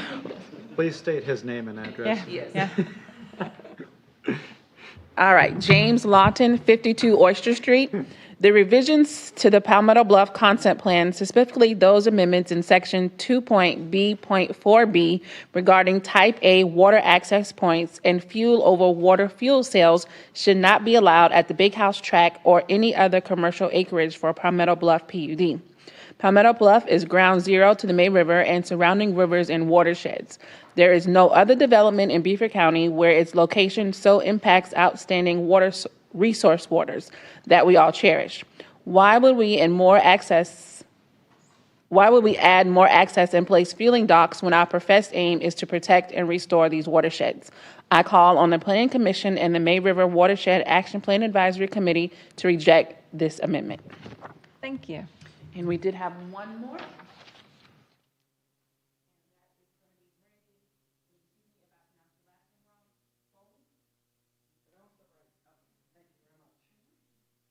Good evening. My name is Randy Bomey. I live at 37 Hope's Neck out in Palmetto Bluff. I did not come with prepared statements. Rather, I have a concluding comment that I want to state. But prior to that, I want to talk about the credibility of the person standing in front of you. I founded Keep Bluffton Beautiful in 2016 with Lisa Salka. Now, throughout the entire county, all municipalities participate in it, including Bluffton, and including all county employees. In addition to that, I'm a Clemson Master Naturalist. I'm a South Carolina Audubon Ambassador. I chair the board for Beaufort County Public Works. I also am involved and sit on the board of Beaufort County, Keep Beaufort County Beautiful. I am your 2019 Beaufort County Volunteer of the Year. I am your 2020 Volunteer of the Year for the state of South Carolina by Keep America Beautiful. So I come here telling you that I have put a tremendous effort post my retirement. I was in medicine. When I came here, I saw what was happening to the environment. I said, no. I called Lisa Salka. We met Mark Orlando, every politician, all the way to Nancy Mace. They all know me, and they know me very, very well. What is being described is literally a disaster. So South Street Partners came on board, bought from Crescent this piece of property, and now they want to rush as fast as they possibly can to the most pristine part of Palmetto Bluff where they can have the highest ROI possible for their shareholders, while we, the residents of Palmetto Bluff, who also are shareholders, are being told what to do. Again, I'm on two boards just as you. I chair one board, and it's a massive board for this county. And I'm very emotional about this point. So the point that I want to make is from a very credible source. Governor McMaster called me and congratulated me on being one of 50 selected in Keep America Beautiful. That was an honor. I sit here tonight and I tell you, I ask you, I plead with you, investigate the facts. Look at the science. If we go forth with this, it's going to be a catastrophic environmental mess. In addition to looking at the water that's been mentioned several times, we need to look at the canopy. We need to look at the trees. We need to look at everything. As an Audubon ambassador, I'm absolutely appalled at what I am watching throughout Bluffton, but I'm speaking about Palmetto Bluff tonight. The entire Conservancy, I work with them at Palmetto Bluff. I work with them daily. We all are in this together. So my 3 minutes are up, but from a voice that's been there and is working hard on this, please do your homework. Thank you. All right. Okay. I'd like to close the public hearing. Yes, ma'am, Madam Chairwoman. If there's no other Gloria, public we're comment good? for public hearing, it's closed. Okay. Thank you. Okay, everybody. Ready to discuss? Start us off? Madam Chairwoman, if I may, just because we have so many members of the public here, and I know that the Planning Commission is all well aware of what your responsibilities are, what your duties are, if I could just briefly go over that so that everybody in here kind of has that background. Okay, that's fine. Thank you, Madam Chairwoman. As y'all know, my name's Richardson LaBruce. I'm with Finger Melnick, Brooks, and LaBruce on Hilton Head. and we provide legal services to the town of Bluffton and to the town of Bluffton Planning Commission. And I'm here tonight if you have any questions as to what your responsibilities and duties may be. Before you tonight is a proposed concept plan amendment and a proposed development agreement amendment. The responsibility of the Planning Commission is not necessarily to decide or to approve or deny either of them. It's to make recommendations to town council as to those two applications. When you are making those sorts of decisions, you have to follow the criteria that's outlined in the staff report. Oftentimes there are things that are brought up, whether by the applicant, by staff, or by the public, that may not fall within that criteria. And while they may be meaningful, they shouldn't necessarily sway your decision unless it falls within that outlined criteria. Additionally, in making your decision, it's imperative that you have findings of facts and conclusions that support whatever decision you may make. So again, if you have any questions moving forward, feel free to ask, and I'll answer the best of my abilities. Thank you.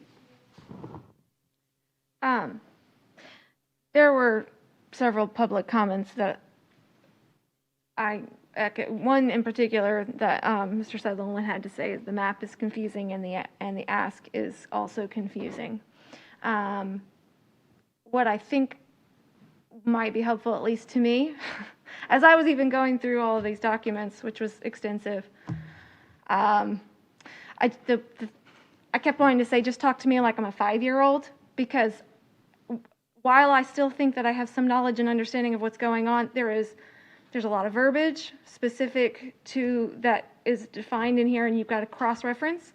There are a lot of comments or points that are made in here that reference a map. So aligning those two at the same time and understanding that, and also understanding the history of things. This is a very complicated set of information that's before us.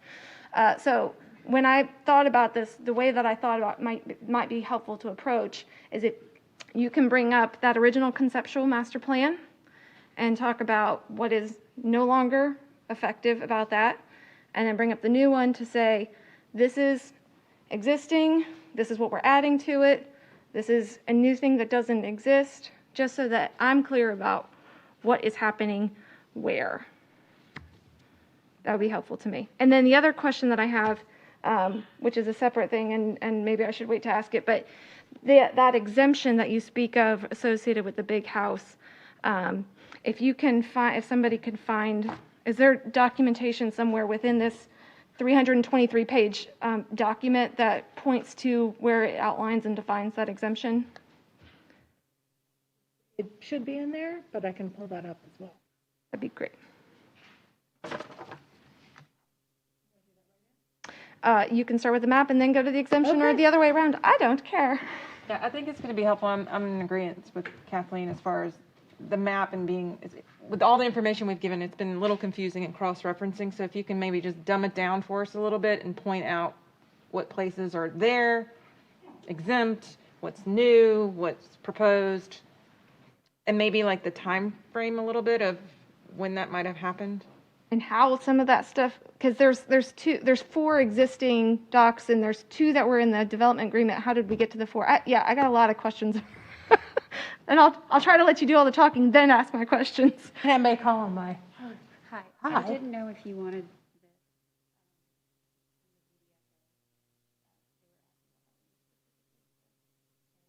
No. I didn't know if you had it. If you don't, I have it. Sounds good. So if we could, let's just start. Could we start with the map? That'd be great. Okay. So as we said, 4 types of water access points. As I said, this is not usually. Does diameter get a little smaller, or is it got to be that big? Yes, that's the best quality that I could get. Yeah. Unfortunately, I apologize. So up at the top, Palmetto Bluff, you'll see the dots. Circles with the dots. Those were those originally community access May River with the pier and pier heads. And that's just for the kayaks and canoes? And those are reclassified as that type B kayak. But on here, on the original document, this is type A.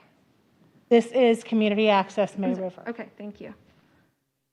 While we're talking about kayaks, then over on the New River, it is hard to see.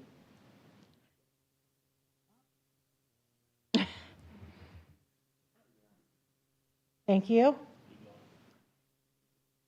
Want to drive? Yeah, Kevin, you want help?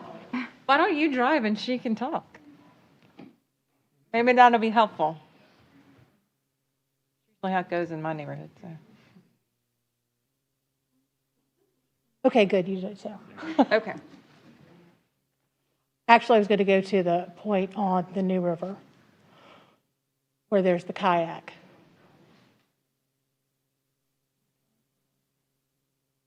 Is that where the cross is? Yes. Go back. There you go. Okay, so that's a kayak launch that was already on There we go. the New River. Okay. Yes. So and that's that stays or that goes in the new plan? That stays. That stays. And remains as a type B. And it is there or it is not there currently? It is not there. Okay. So, Kevin, if you would.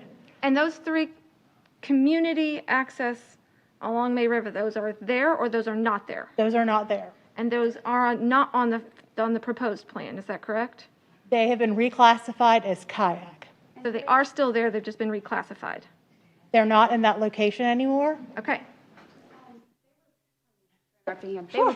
They were relocated under another amendment. I'm Lauren Nemec with Swerner Law. Those were relocated under another amendment that was approved by Town Council. So that's how they got moved. They weren't just relocated. There was an ordinance that moved them. Clarify, this is the 5th proposed amendment, right? Yes, and second amendment to the 4 concept. amendments. I'm sorry. Okay. So, and then the type A's, those would be construction of new water access points. And I don't believe there's none were identified on the map. So far, the ones that are identified on the map, that first one would be the Old Lodge, which is next to the inn. And then moving down, you have Big House. Yeah. What am I missing in the middle? Moreland. And Moreland Landing. So that's Old Lodge, Moreland, and Big House? Yes. Okay, and those are proposed type A?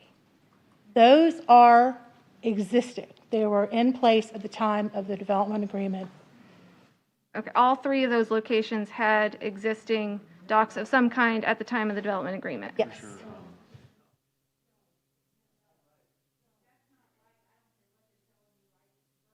Okay, I'm sorry. We need to be quiet. Public comment's over.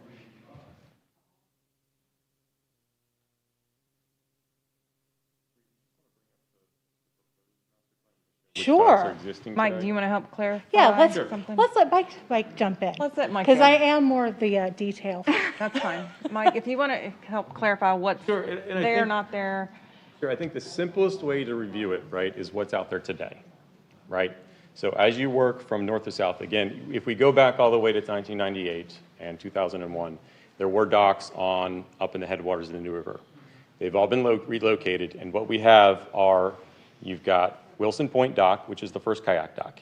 You've then got the Canoe Club Dock, which is the second dock.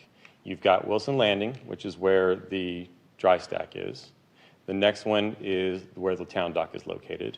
And the last one after that is the Grace Dock, which is the Old Lodge Dock. So today, these are the docks that are currently installed. There's 5. There's 5. Okay. And as you go down, there was a plan at one point to put a dock at Barge Landing, and that was shown up on the master plan. We did not have one at Barge Landing. We had the existing boat ramp that's at Moreland. So that is a total of 6 that are there today. And then there is another that will not change and cannot change because it is an entitled right of the Campbells. So that is the location that's located on the far right of the New River. So, 7. yes, so that is 7 docks. Well, okay, technically, Well, that six, one's but not it's not there, done, but but it is it's not within the written in entitled within- rights of Palmetto Bluff. That is something that is held by Chip Campbell. It is still within the PUD, but is outside the conversation because, Hasn't happened yet, but it's yeah, he entitled has to every be right there. to do it anytime he wants to. Okay, so that's 6 current existing, 1 that is not built, but it has the right to be built. Correct. Okay? And so as you move down, right, we have the Big House Marina. And that's the location that was always planned. It is on the master plan previously. It is on the master plan now. Has So- it been built? That has not been built, Not but been we built, have but it an has- Army Corps of Engineers permit and an OCRM permit to build it. And again, that's 186 wet slips. I'm jumping in, Lauren. It is an existing location. Right, so right now we have 2 that are already not built, but they've already been approved. They're in the Correct. the master plan. Correct. So, and in terms of, there was less clarity on whether existing entitled rights counted, and there was not something defined specifically as to whether the town dock, because it was dedicated as an entitlement to the town, or it was a town entitlement, not necessarily a Palmetto Bluff entitlement, as to whether that counted against us. So part of this was Bree going through and saying, this is the time we should be cleaning up the development agreement to make sure what we're planning and what we have aligns with the technical language of what's in there. And the kayak docks, for example, I think there's an interpretation that still says crab docks, but they've always been, and they've always been planned and constructed at the onset of the property as a kayak dock, as a kayak launch. What's the last one? I guess Kevin's got. So that is Doughboy Island, and that is that's a location that's located on the adjacent island to the So property. is to where that the marina is. existing? It is not existing. Has it already been approved in That has not been a approved. master plan? No, This so is that gonna will be have a to go new through one. OCRM for approval. And Long Island, yes, Show us the other one. Okay. right? And those are 2 type A locations, right? So those would be new docks in locations where there were not docks before. And then there are also 2, so we still have we have 2 kayak docks. So we spoke about the one that's at the point and the one that's at Canoe Club. One more kayak dock at a yet to be determined location. At one point down, if you take Moreland Road, if everyone knows the property, you've got Coles is located there, and the bend to Colleagues Creek cuts right up against there. At one point, we had planned to put a dock there. After we did bathymetric survey, it didn't work. So there is the opportunity where we do have to go through, assessments of the waterways and make sure it's compliant and adheres to what's necessary for a water access point. So, but again, if you think about what's there today, you've got the 5 that are up there, you've got the one at Moreland, and you've got the permanent marina. Are we asking for just, So we've asked for so there are 4 Language. locations on the history of the property that were existing. So all we're saying is, to clarify the development agreement, they were existing prior to the development agreement. So they are not applied to what's being asked for. So we're still only asking for 3 new type A locations. And we are still only asking for 3 kayak docks, which is in the development agreement. And then you've got the +1, which is the Campbells. And it was always kind of framed as a +1 on the New River, right? Yes. So it's more clarification on the development agreement that the 4 existing locations, which Bree has verified were historically located in those locations.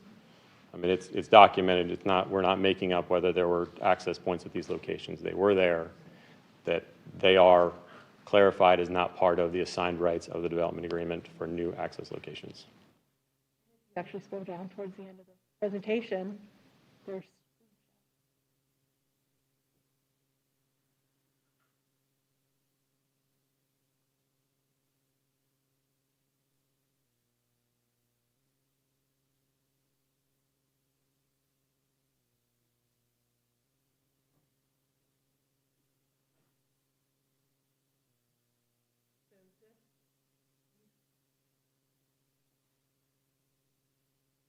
one is actually for Moreland Landing. from the an initial study of archaeological sites that Union Camp performed back in 1994. And this is just to give a frame of reference of where. And then the next slide down actually shows the drawing of the site with the boat ramp for that specific archaeological site.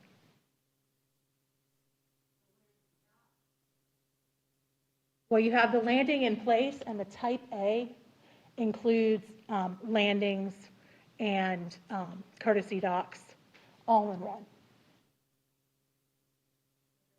So, wait, ma'am, we can't speak to the public. But it was a landing, which is part of the Type A definition. Sorry.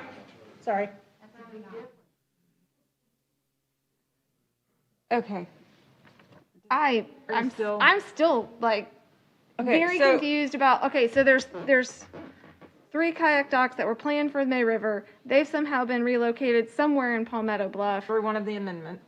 I'm sorry, they were community access, which have now been retitled Type A, that have been relocated in various locations throughout Palmetto Bluff, but I'm not exactly sure where that aligned, and it sounds like there are new things being added that weren't, so the kayak dock was the only one that was on New River, but now we're adding additional kayak docks on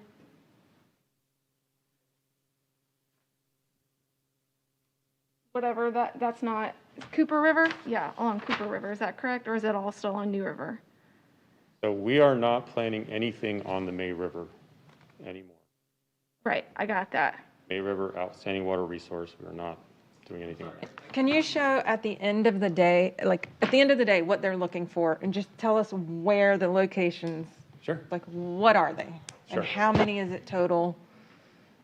And what is it impacting? There's a list right there. So that's the total list, right? So Community Dock, May River 3, that's the ones at the top. Community Dock, May River 3. That's those first 3 at the top. Type A, new 3. Type A, new 3. So like if we're in the original, I just want to try and get clarification. When we're reading Type A, new 3, what is that? And how does that correlate to proposed?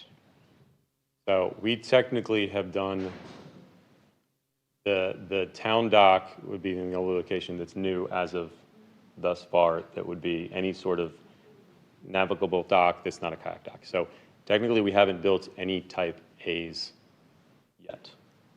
Find Type A again. Type A is just basically a regular dock with a float, pierhead and a dock.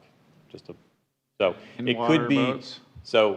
I'm sorry, a Type A, Bree, there's a total definition of, it could be a boat landing, it could be embarkation, debarkation, it could be a marina, it could be.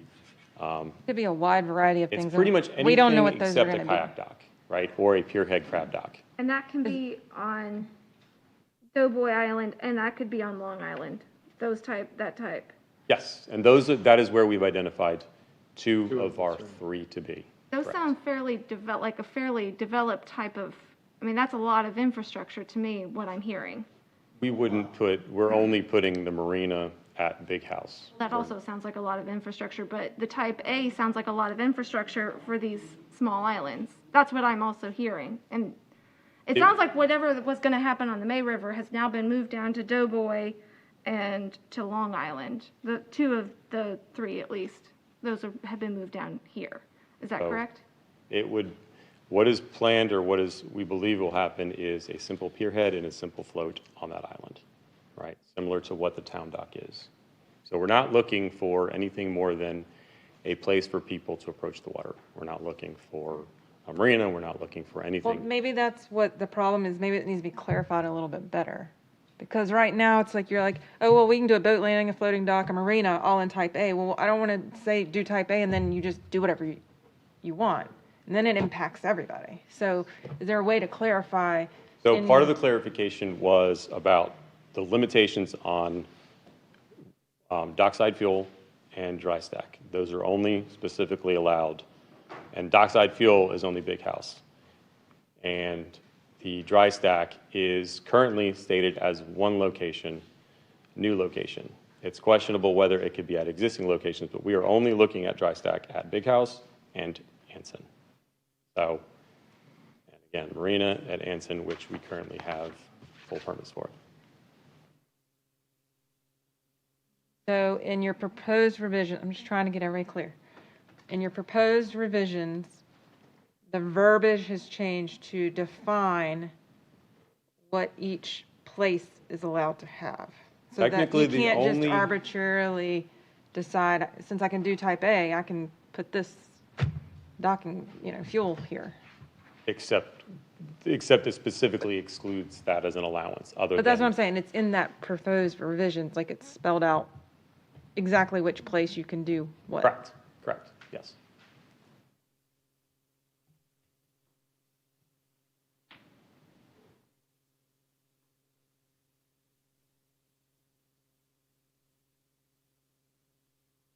Charlie.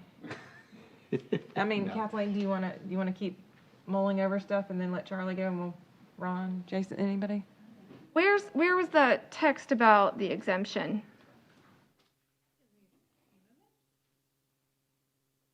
.3, 4.29.4.e. Do we have the folder open? Is this a part of the within the application, this exemption? Or is this outside of the application? This is in the application.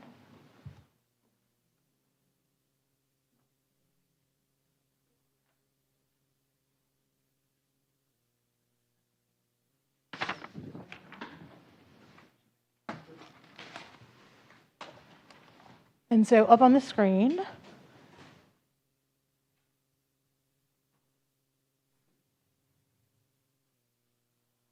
the river protection overlay standard, it's located in attachment 1 of the Palmetto Bluff PUD concept plan development agreement.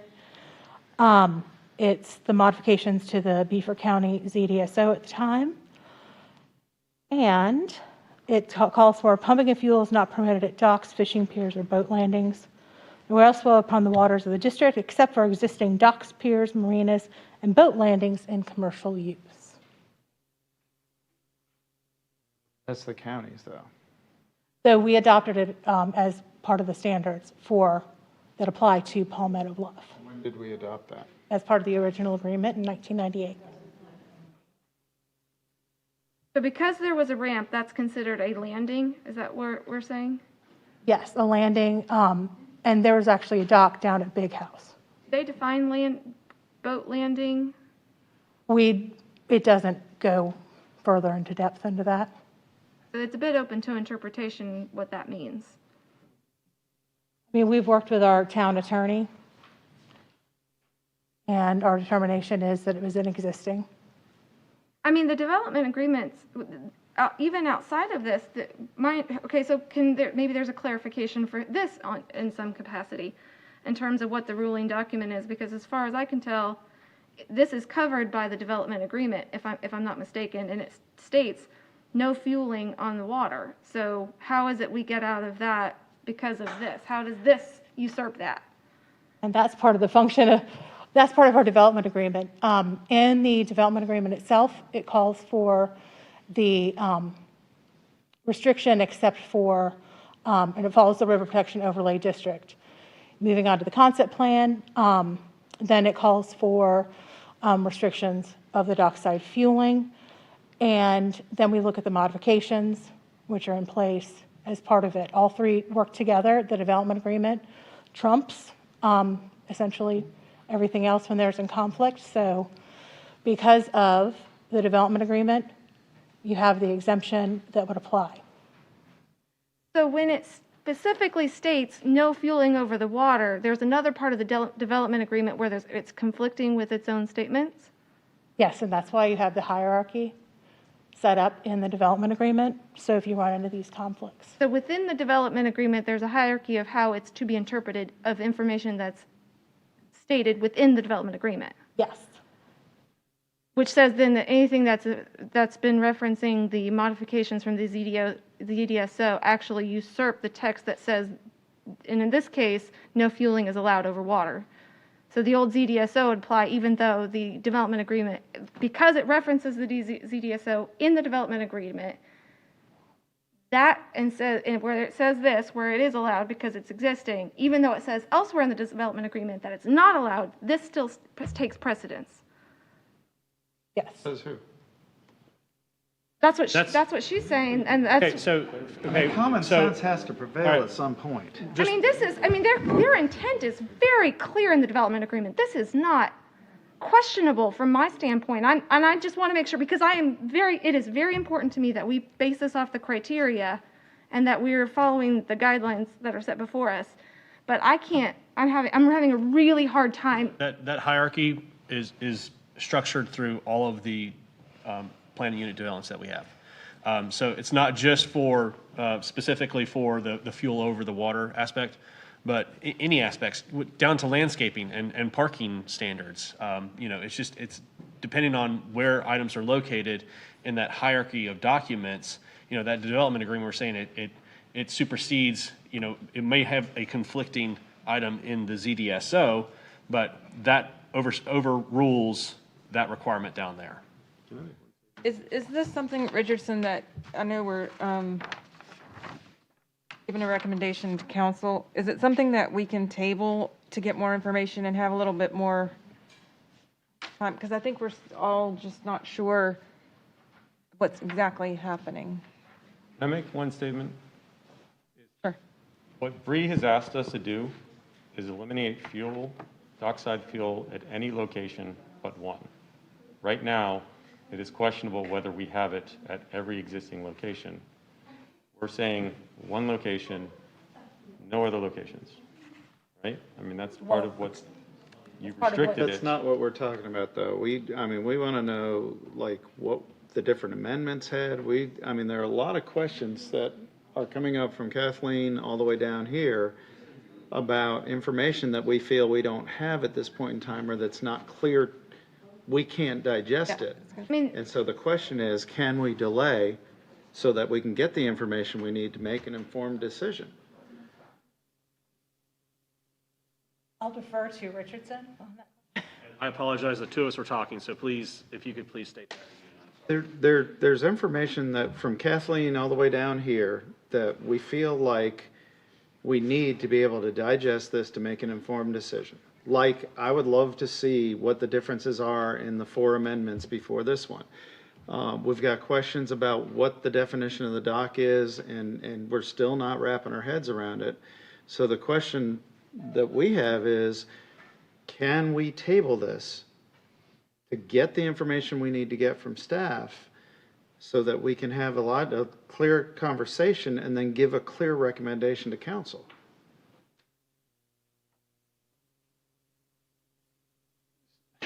Yeah, yes. Again, theoretically, you can. There are restrictions in place limiting that would require you to make an action, make some action tonight, which would be either approval with conditions, recommendation of approval with conditions, or recommendation of denial. Certainly, if the applicant is on board with tabling so that y'all can get more information so that you can make a recommendation that you feel more comfortable with, I would certainly encourage the applicant to do so and to express that they're in consent to y'all tabling it. Just for the record, I think that helps. The very notion of tabling is to pause so you can get what you need to get. You're saying that we can't table without making a recommendation. That makes no sense. No, sir. Did I not hear that Commissioner right? Wetmore. You have the authority to table it. Unfortunately, there are also time constraints when decisions have to be made, and so that could come into conflict. What I would recommend is that the applicant consent, and that will kind of hold those time frames, so that we're all in compliance and we're continuing to move this process forward, so we don't kind of have a bottlenecking of these applications. Who sets that time constraint? South Carolina Code, the General Assembly. And that can't be delayed by 30 days? So by general code in South Carolina? Technically, there are certain types of applications that require a decision be made within a certain time frame. Okay, what's the time frame on 60 this one? days. So the 60-day time frame is for, again, for certain types of applications. And when you have something like a concept plan amendment, a development agreement amendment, again, I'm just going to be as clear as I can with y'all as I usually try to be. It is a little bit questionable as to whether a concept plan amendment or a development agreement amendment would fall within that 60-day time frame, because it's not, as y'all know, with South Carolina law, it doesn't say each and every single type of application where this could run into conflict. So what we do is we take the general opinion that let's try to process all of our applications within that 60-day time frame, so that our failure to act doesn't constitute an approval, because that's what happens. If you fail to act, it constitutes an approval. So we try to make sure that we get the applicant on board so that that time frame can be told. And again, this is really predominantly out of an abundance of caution, and typically the applicant will consent, because usually when the Planning Commission or the HPC or the BZA is looking at tabling an application, the alternative is not nearly as beneficial. Well, I know what my vote will be if we can't table it. I mean, that's very simple. So I think, so that's why I would defer a little bit to the applicant. I think we have Mr. Dallas Wood here as to whether to. Hello, everyone. I'm Dallas Wood. I've been at Palmetto Bluff for, gosh, almost 16 years now. I am 100% fine to table this. I believe personally to always do the right thing. I want y'all to have all the information you need for a uniform decision. I'm putting my Palmetto Bluff property owner hat on as well. I hope those in the audience know me. I mean, we're fine with that. I appreciate this is a very complicated issue. I wish I could have got up and helped explain it, but if y'all need time, we'll give you the time. We have environmental studies, we have water quality studies. This needs to be y'all need to feel comfortable with it. I mean, we're comfortable with tabling it. I mean, we'll get you anything you need. You'll have our commitment for that. Okay. Madam Chairman, if I may, if you do so choose to table it, if you could provide some direction to staff, specifically, concerns, questions that you have. That way we can work with the applicant in order to bring that modified information back to you. Okay. And if I may, I was starting to write some of these items down. One was you'd like to see the 4 previous amendments. How they relate to what's being asked for this one? What's been approved? The timeline of that. Yeah. Timeline in nature. And Kathleen, you had a few, and I know I've got at Yeah, least one more. I'd like some clarification on that hierarchy of text and in terms of what's applicable within the development agreement specific to this, because as I said, I'm looking at item 7 within the development agreement where it says docks and water access, item C where it says no fueling facilities will be located at this point, which they're referring to New River at that point, but there's other places I found, and I could go find references where I found it in development agreement that it's a no fuel access. So I'm trying to make sure that where it's where there's any conflict, that I can understand and see very clearly what it goes back to. And Commissioner Duncan, we will have that response for you at the next meeting to make sure that y'all feel comfortable with that. Okay. And if I may, I believe the other question that you had is to simplify it. Existing that's allowed, what's being proposed? That would be very helpful. Got it. And what those uses, like you said, like the type A and the B and the what's allowed in those. Is there an equivalent to a traffic impact analysis that we would use for vehicular use that's applicable to boat usage? Is there studies that have been done that on marinas in terms of what kind of traffic they generate per slip? I would imagine that would fall a little bit more within the OCRM, DHEX permitting requirements. But again, that's something that we will look into for you to make sure that we get an adequate response to you and see what either the regulatory agencies said about these issues, if they've responded at all.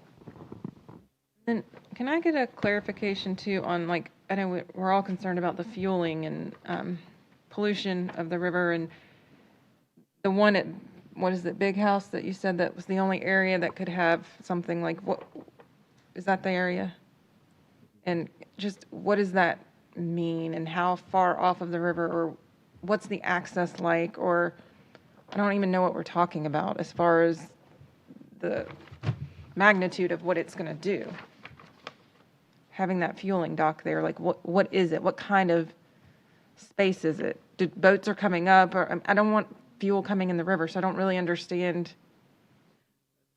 Okay, I believe I understand. You're looking more of almost a schematic as to what it would look like. Not even visually, but just land, like, how is it operating? Like, how far off of the river is it? So, more of the operations of how fuel over the water would. Yeah, and the traffic associated with that. Like, I don't. Okay. I think, but I even understand what you're referring to. Just like the land planning of, like, what are they expecting to happen there? I think in terms of even how Traffic and pollution and noise, and how does that function in that area? I'm concerned related to that about the legalese regarding the fuel, because we see one component here on this screen right now, and we're being told there are other components that are superseding or preceding. How does that all relate? Because I'll tell you what, I'm out on that water a lot, and I've talked to the people that helped craft this development agreement back in 1998. And I know their intent, and their intent was never to have on-water fuel, ever, in any part of Palmetto Bluff. If we're legally bound to something, or if we're going to have a problem with the town getting sued or something, we need to know that.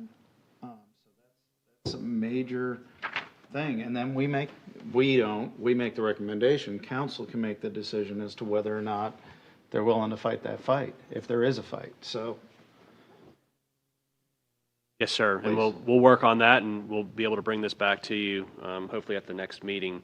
And again, the whole point of Planning Commission is to scrub out a lot of this information in order to bring it forward into Town Council for the decision.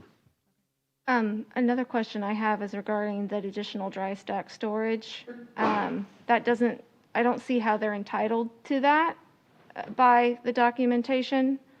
Is there some clarification? They're not. That's part of the request. Right, but is there some give in regards to that?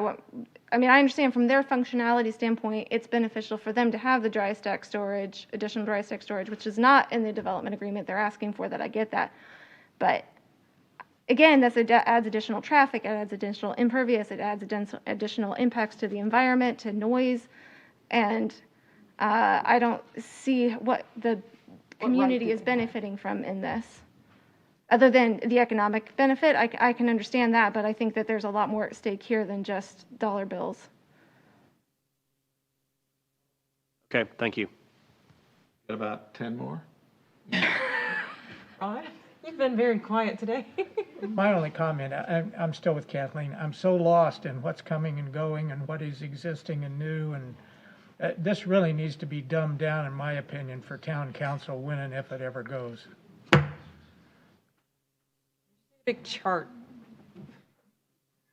I'll work on simplifying that for you. Yeah. Some Post-it notes. Something.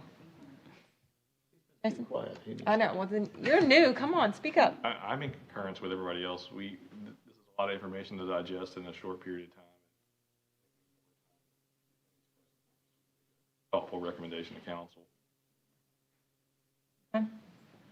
Well, then, does anyone want to go ahead and entertain a recommendation or a motion? Madam Chairman, if you'd like, I believe I got 8 items here, so I've been kind of writing them down. If you like, I can kind of just summarize them, and maybe that'll help you with your summary of the recommendation. Yes. Okay.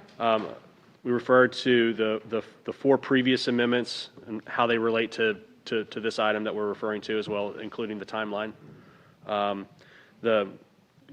Clear questions about what is existing, what's allowed, and what are they wanting to have. The hierarchy of the text dealing specifically with this process of docks and fuel as it relates to the hierarchy of the PUD documents. Clear up, explain what type A is referring to. We'll look to see if there's any type of, and I wrote down any type of boat traffic impact analysis, so to speak, either through the Army Corps of Engineer, DHEC, or any other regulatory agencies out there. And then I put you wanted some more information on the operation of the fuel and the development of the site. Again, this is it's all concept, so they haven't truly, planned that out. But we'll talk with the applicant. You had some legalese questions related to the fueling, how it relates to this request, and then there was questions about the dry stack storage and what will be the impact of development in that area, as well as what is the benefit to the town. Correct. Okay. What was the 7th item that you had said? It was referring to, as Mr. Wetmore said, the legalese of dealing with the fuel and how it relates to the site, and then just the environmental impacts. And why the concern that maybe it's... The applicant, I believe, said he had an environmental study of some kind as a part of this. Is that something that you would be willing to provide? The applicant responded with yes. Thank so you. We will work with them to make sure that we get this information to you. Thank you. Madam Chairwoman, just before we make a motion, that's because this is a matter that's a public hearing. There's public notice that goes out, 30 days public notice, as Mr. Roop just brought to my attention. The time frame for the next Planning Commission meeting, we would not have an additional 30 days. Now, if we do a motion to postpone to a date certain, which would be the next public hearing, in my opinion, you do not have to republish for public notice purposes. But given the nature of this and the amount of public comment we have received tonight, my recommendation would be... Don't shoot the messenger. I know, they jump all over me before I have a chance to finish. My recommendation would be to push this again to, I guess, would be the October meeting on the 27th, so that public notice can be met. Okay. And again, obviously we want to make sure that we run that to an extent by the applicant because of the time frame concerns that we've discussed. Yes. But So you're saying because the next meeting, September 22nd, we don't have enough it's time. not 30 days? we're not going to have the 30 days. So it's a little bit of So does that mean that there will be a public notice if we push it to the October? If we push it to the October meeting, we would do a second public notice. Okay. If we push it to the September meeting, couldn't have time. we wouldn't have the time to do Got so. it. So ultimately, again, that's within your discretion. It gives us enough time to answer these questions for you, but at the same time, we're mindful of the applicant's time and making sure that we comply with South Carolina law. So I'm going to leave that up to you, Madam Chairwoman. Okay. Well, I think that's a good compromise. The applicant will that be an issue from you to postpone to October 27th so we can have a public notice? No, meaning not an issue? Just for the Okay. record, the applicant stated no. Okay. Madam Chairwoman, one other item I'd like to be addressed in this as they move forward is a clarification on the maximum number of slips they intend to use and how those slips are calculated. Is it just at the marina? Is it throughout the course, the aggregate of the docks throughout the entirety of Palmetto Bluff, and how that's calculated? Kevin? Because as I understand it, with 4,000 units, that would allow 400 slips, and they're only got 186 right now at the marina, and with the opportunity to expand, I'm a little nervous about what that looks like. So I'd like that's why I want clarification. Now are we okay, Richardson? Yes, ma'am, Madam Chairwoman. So I would just say a motion to postpone to the October meeting of the Town of Bluffton Planning Commission. So that, and you don't need to put everything else in there, just the motion Okay. to postpone to the October meeting. Okay, may I have a motion to postpone until the October 27th Planning Commission meeting? So moved. And do I have a second? Second. Any other further discussion? Okay, all in favor? Aye. Aye. On us to understand it. Yeah. Thank you. Thank you, everyone, for your time. Goes the crowd. Okay, we are on to, that took care of 4 and 5, right? So we're on to number 6, and I will be recusing myself from number 6 and 7. Ladies Madam and gentlemen, we still have a meeting. Everyone quiet down, please. Go out in the hall if you're going to talk, please. You don't have to go home, but you can't stay here.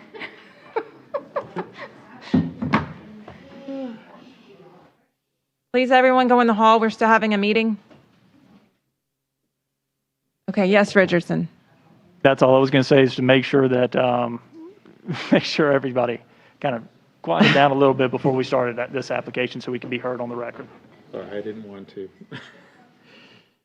Okay. And Charlie's taking over. You're recusing? I am Or you're- recusing. Yep. Okay. Okay, time for, are we doing items 6 and 7 together? Yes, sir. Okay, time for items 6 and 7, addressing 115 Bluffton Road annexation and zoning map amendment. And it's a planning workshop, so no action will be taken, right? Yes, sir, that is correct. All right. Usually the Planning Commission chair reads all that information out, so I then don't have to read it. But I heard the comment earlier that she did your job for you. So. So this Will is said that. this is a workshop for the Town of Bluffton's 100% annexation petition to annex certain real properties that's contiguous to the Town of Bluffton's corporate limits, and proposed rezoning consisting of 9.27 acres, more or less, and bearing the tax map ID number as listed on the application, as well as the proposed rezoning of the property to general mixed use pursuant to the Unified Development Ordinance.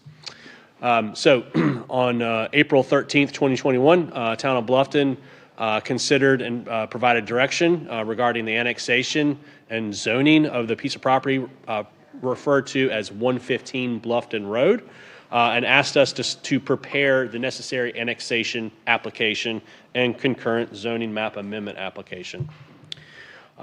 This past June 29th, 2021, in accordance with the town, with laws of South Carolina and Town of Bluffton annexation policy, town staff, on behalf of the property owner, which is the Town of Bluffton, submitted a 100% annexation application for this property. And then pursuant to the annexation manual, it also has a concurrent zoning map amendment for the property to have a zoning designation of general mixed Excuse me, use. Kevin, could you close the door in the back, please? Thanks, Will.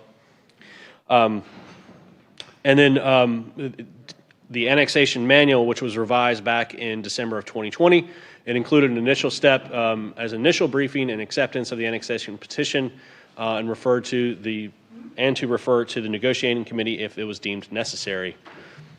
On July, I'm giving you a lot of dates here. On July 18th, 2021, Town Council voted to accept the annexation petition, and they declined to move forward with the request of bringing this in front of the negotiating committee. So the next step is here tonight, which is the Planning Commission workshop to discuss the annexation and zoning map amendment. As stated, there is no vote. This is only a workshop for discussion. Does it come back to us? This will come back to you. Yes, it sure will. And I'll have a timeline in here to kind of present that information. So the property in question, which is owned by the Town of Bluffton, is highlighted in green on the map. Just to give you some reference points, this is Bluffton Road here. Burnt Church Distillery is right across the street from this property. The roundabout is to the north. Hargray site is to the north as well. And then the Shady Glen development is to the south.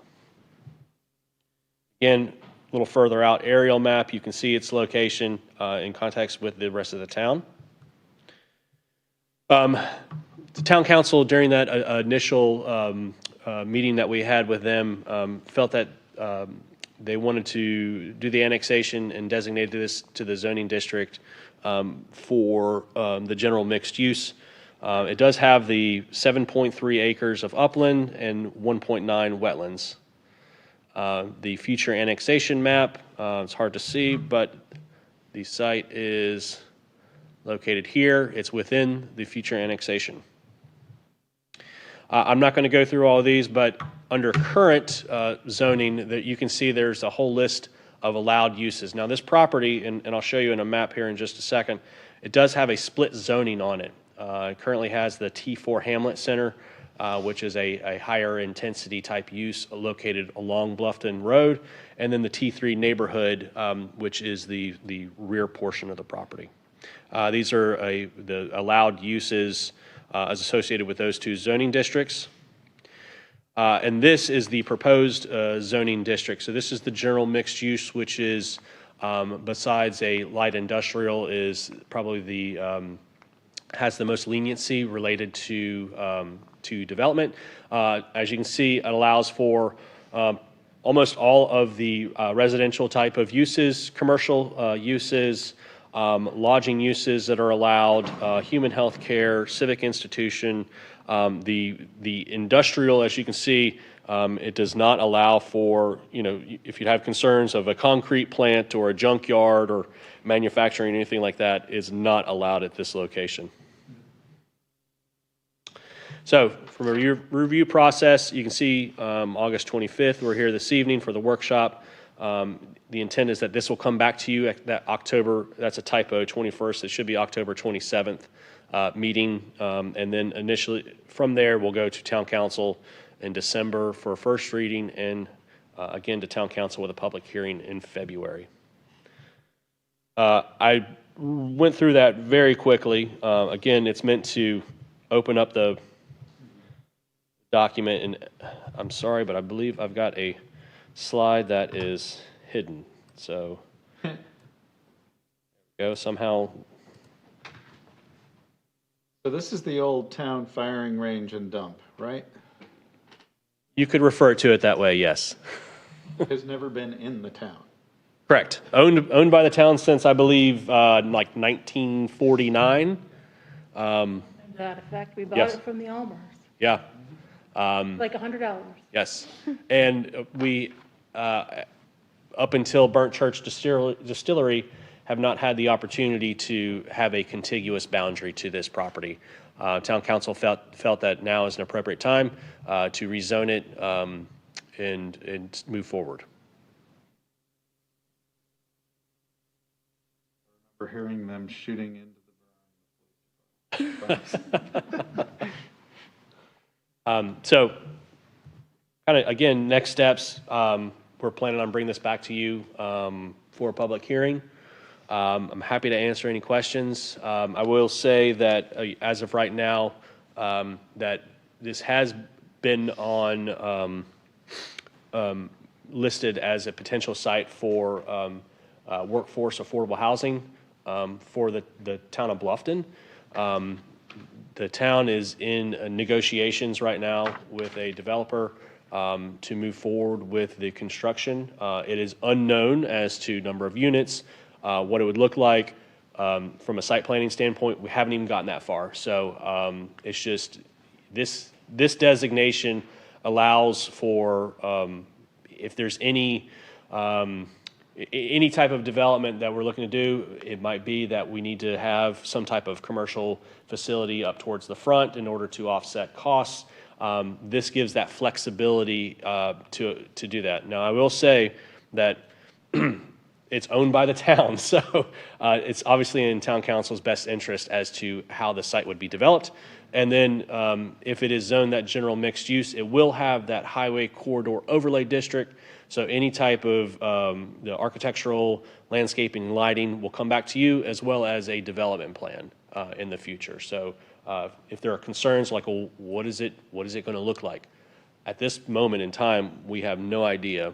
Any type of development, just going for the zoning, the base zoning layer, and then in the future, any development would come back to you for that review and approval.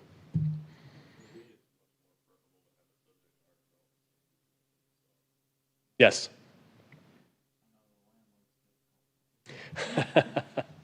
Any questions? Questions, comments? I'm curious why the selection of general mixed use as the zoning versus any other qualification selection. Is that because of future land use map, or? That it's the closest for that T4 hamlet, as well as the fact that it gives the most flexibility as to what will happen in the future. And again, as of right now, it's slated for the potential of having workforce affordable housing, but it's unknown as to what that site would look like. It's unknown if there has to be some type of commercial development at the front of it to help offset the cost for any type of these homes. This gives that flexibility to move forward. If we were to move forward with a residential classification, we kind of shoot ourselves in the foot, and we don't have that flexibility to move forward with any other type of accessory like commercial type uses on there. Is residential general the only other one that allows the affordable housing? Sorry? Is the residential general the only one? Affordable housing it's affordable housing. It's residential uses. Affordable doesn't necessarily mean anything. That's just more of deed restrictions that are being applied to it.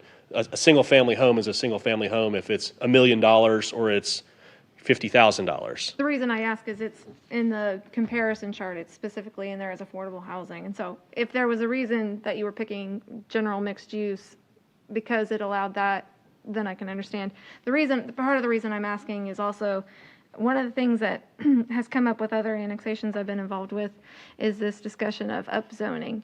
And when I'm reviewing this comparison chart, a significant portion of the land uses, I understand it's what's providing you the flexibility to be able to do that commercial, which allows you to be able to do the affordable housing. But in many regards, it also is it is an upzoning, as best I can tell. It's not an equivalent. To me, it doesn't appear to be an equivalent what zoning translating across. And then only a small portion of this site is that T4 HC. The larger portion of it is not that. And I didn't know if you looked at an option of having a dual zone in there, so where the front is general mixed use, but then the back is more in alignment with maybe something a little more appropriate with the T3. Town council has been very specific with staff and has been very vocal about affordable housing over the past couple of years, and have made it, their mission for this site to have affordable housing on it. So from that zoning classification standpoint, their ultimate goal is to provide as many affordable units as possible. If you were to look at this and drawing a blank here on my statement, the upzoning aspect of it, in their minds, they are trying to make sure that they can have as many units as possible. So if you're looking at it from a private,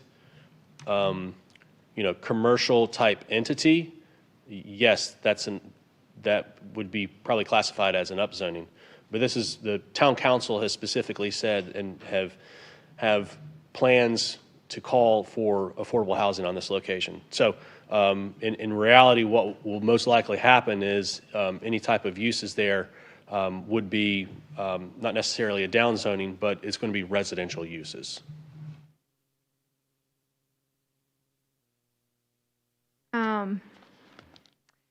There's something to be said also for making sure that rules are applied equally to all entities that are looking to annex that just because the town of Bluffton owns the property and seeking to develop the property, from a private development standpoint, I could see that becoming a bit of a sore point for other individuals looking at being a part of Bluffton. And now, I'm all for affordable housing, and this is a really important corridor. And I'm not saying that general mixed use isn't appropriate necessarily. I don't know if I saw the future land use map or I wasn't looking closely enough at it to see how that translated with the general mixed use, if that is consistent with that. But that's one of the things that I would be cautious of as we approach. I understand that's their goal. I understand that's what they want. They're being very transparent about that. I just would want to be sensitive still to other people that are going through the process and wanting to make sure it's fair and equitable, the rules are fair and equitably applied. Well, and it's a good point because there might be a legal aspect to it too. So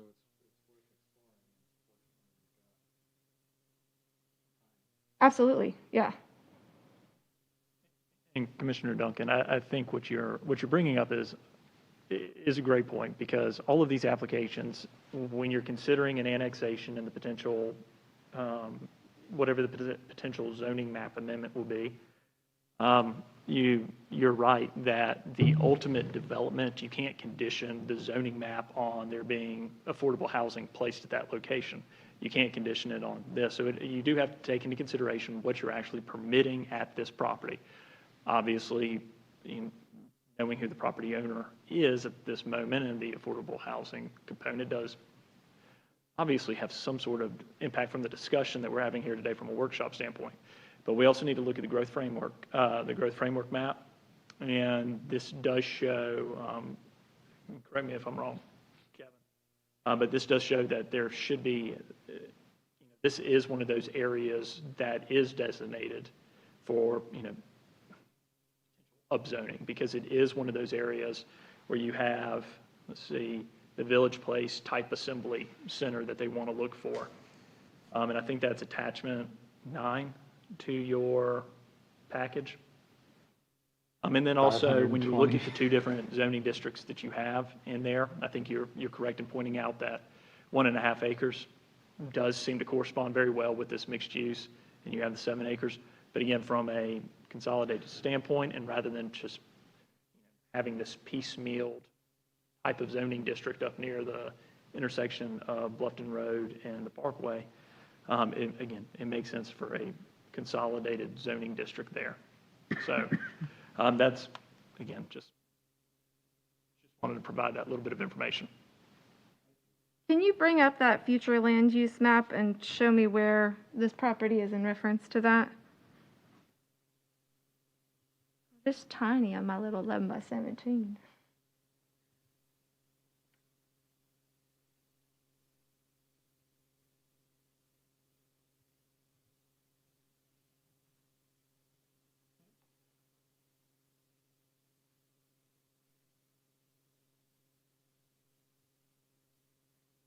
And the other question I have is how wide is this property across along where it fronts 46?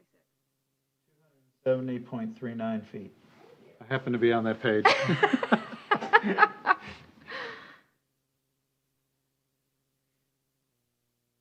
that a salmon color? Is that salmon? That's medium intensity commercial. Yep. So that's the future land use map.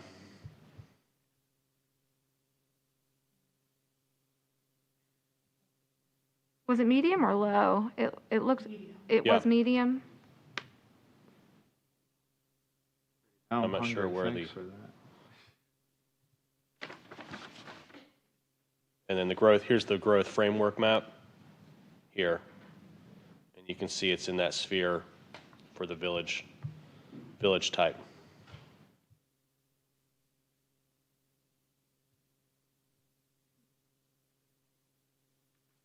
Other questions or comments?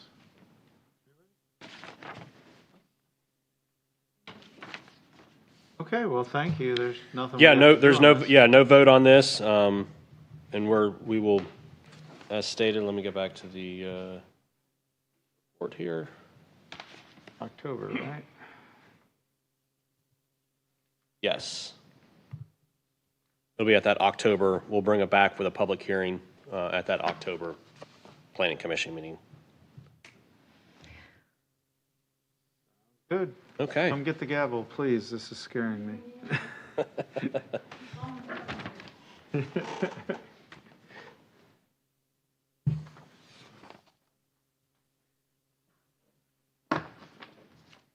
Okay, so that took care of everything. Any more discussion of anything? No, ma'am. Motion to adjourn. So moved. Second. Okay. All in favor? Aye. Thank you, everyone. Thank you. Thank you.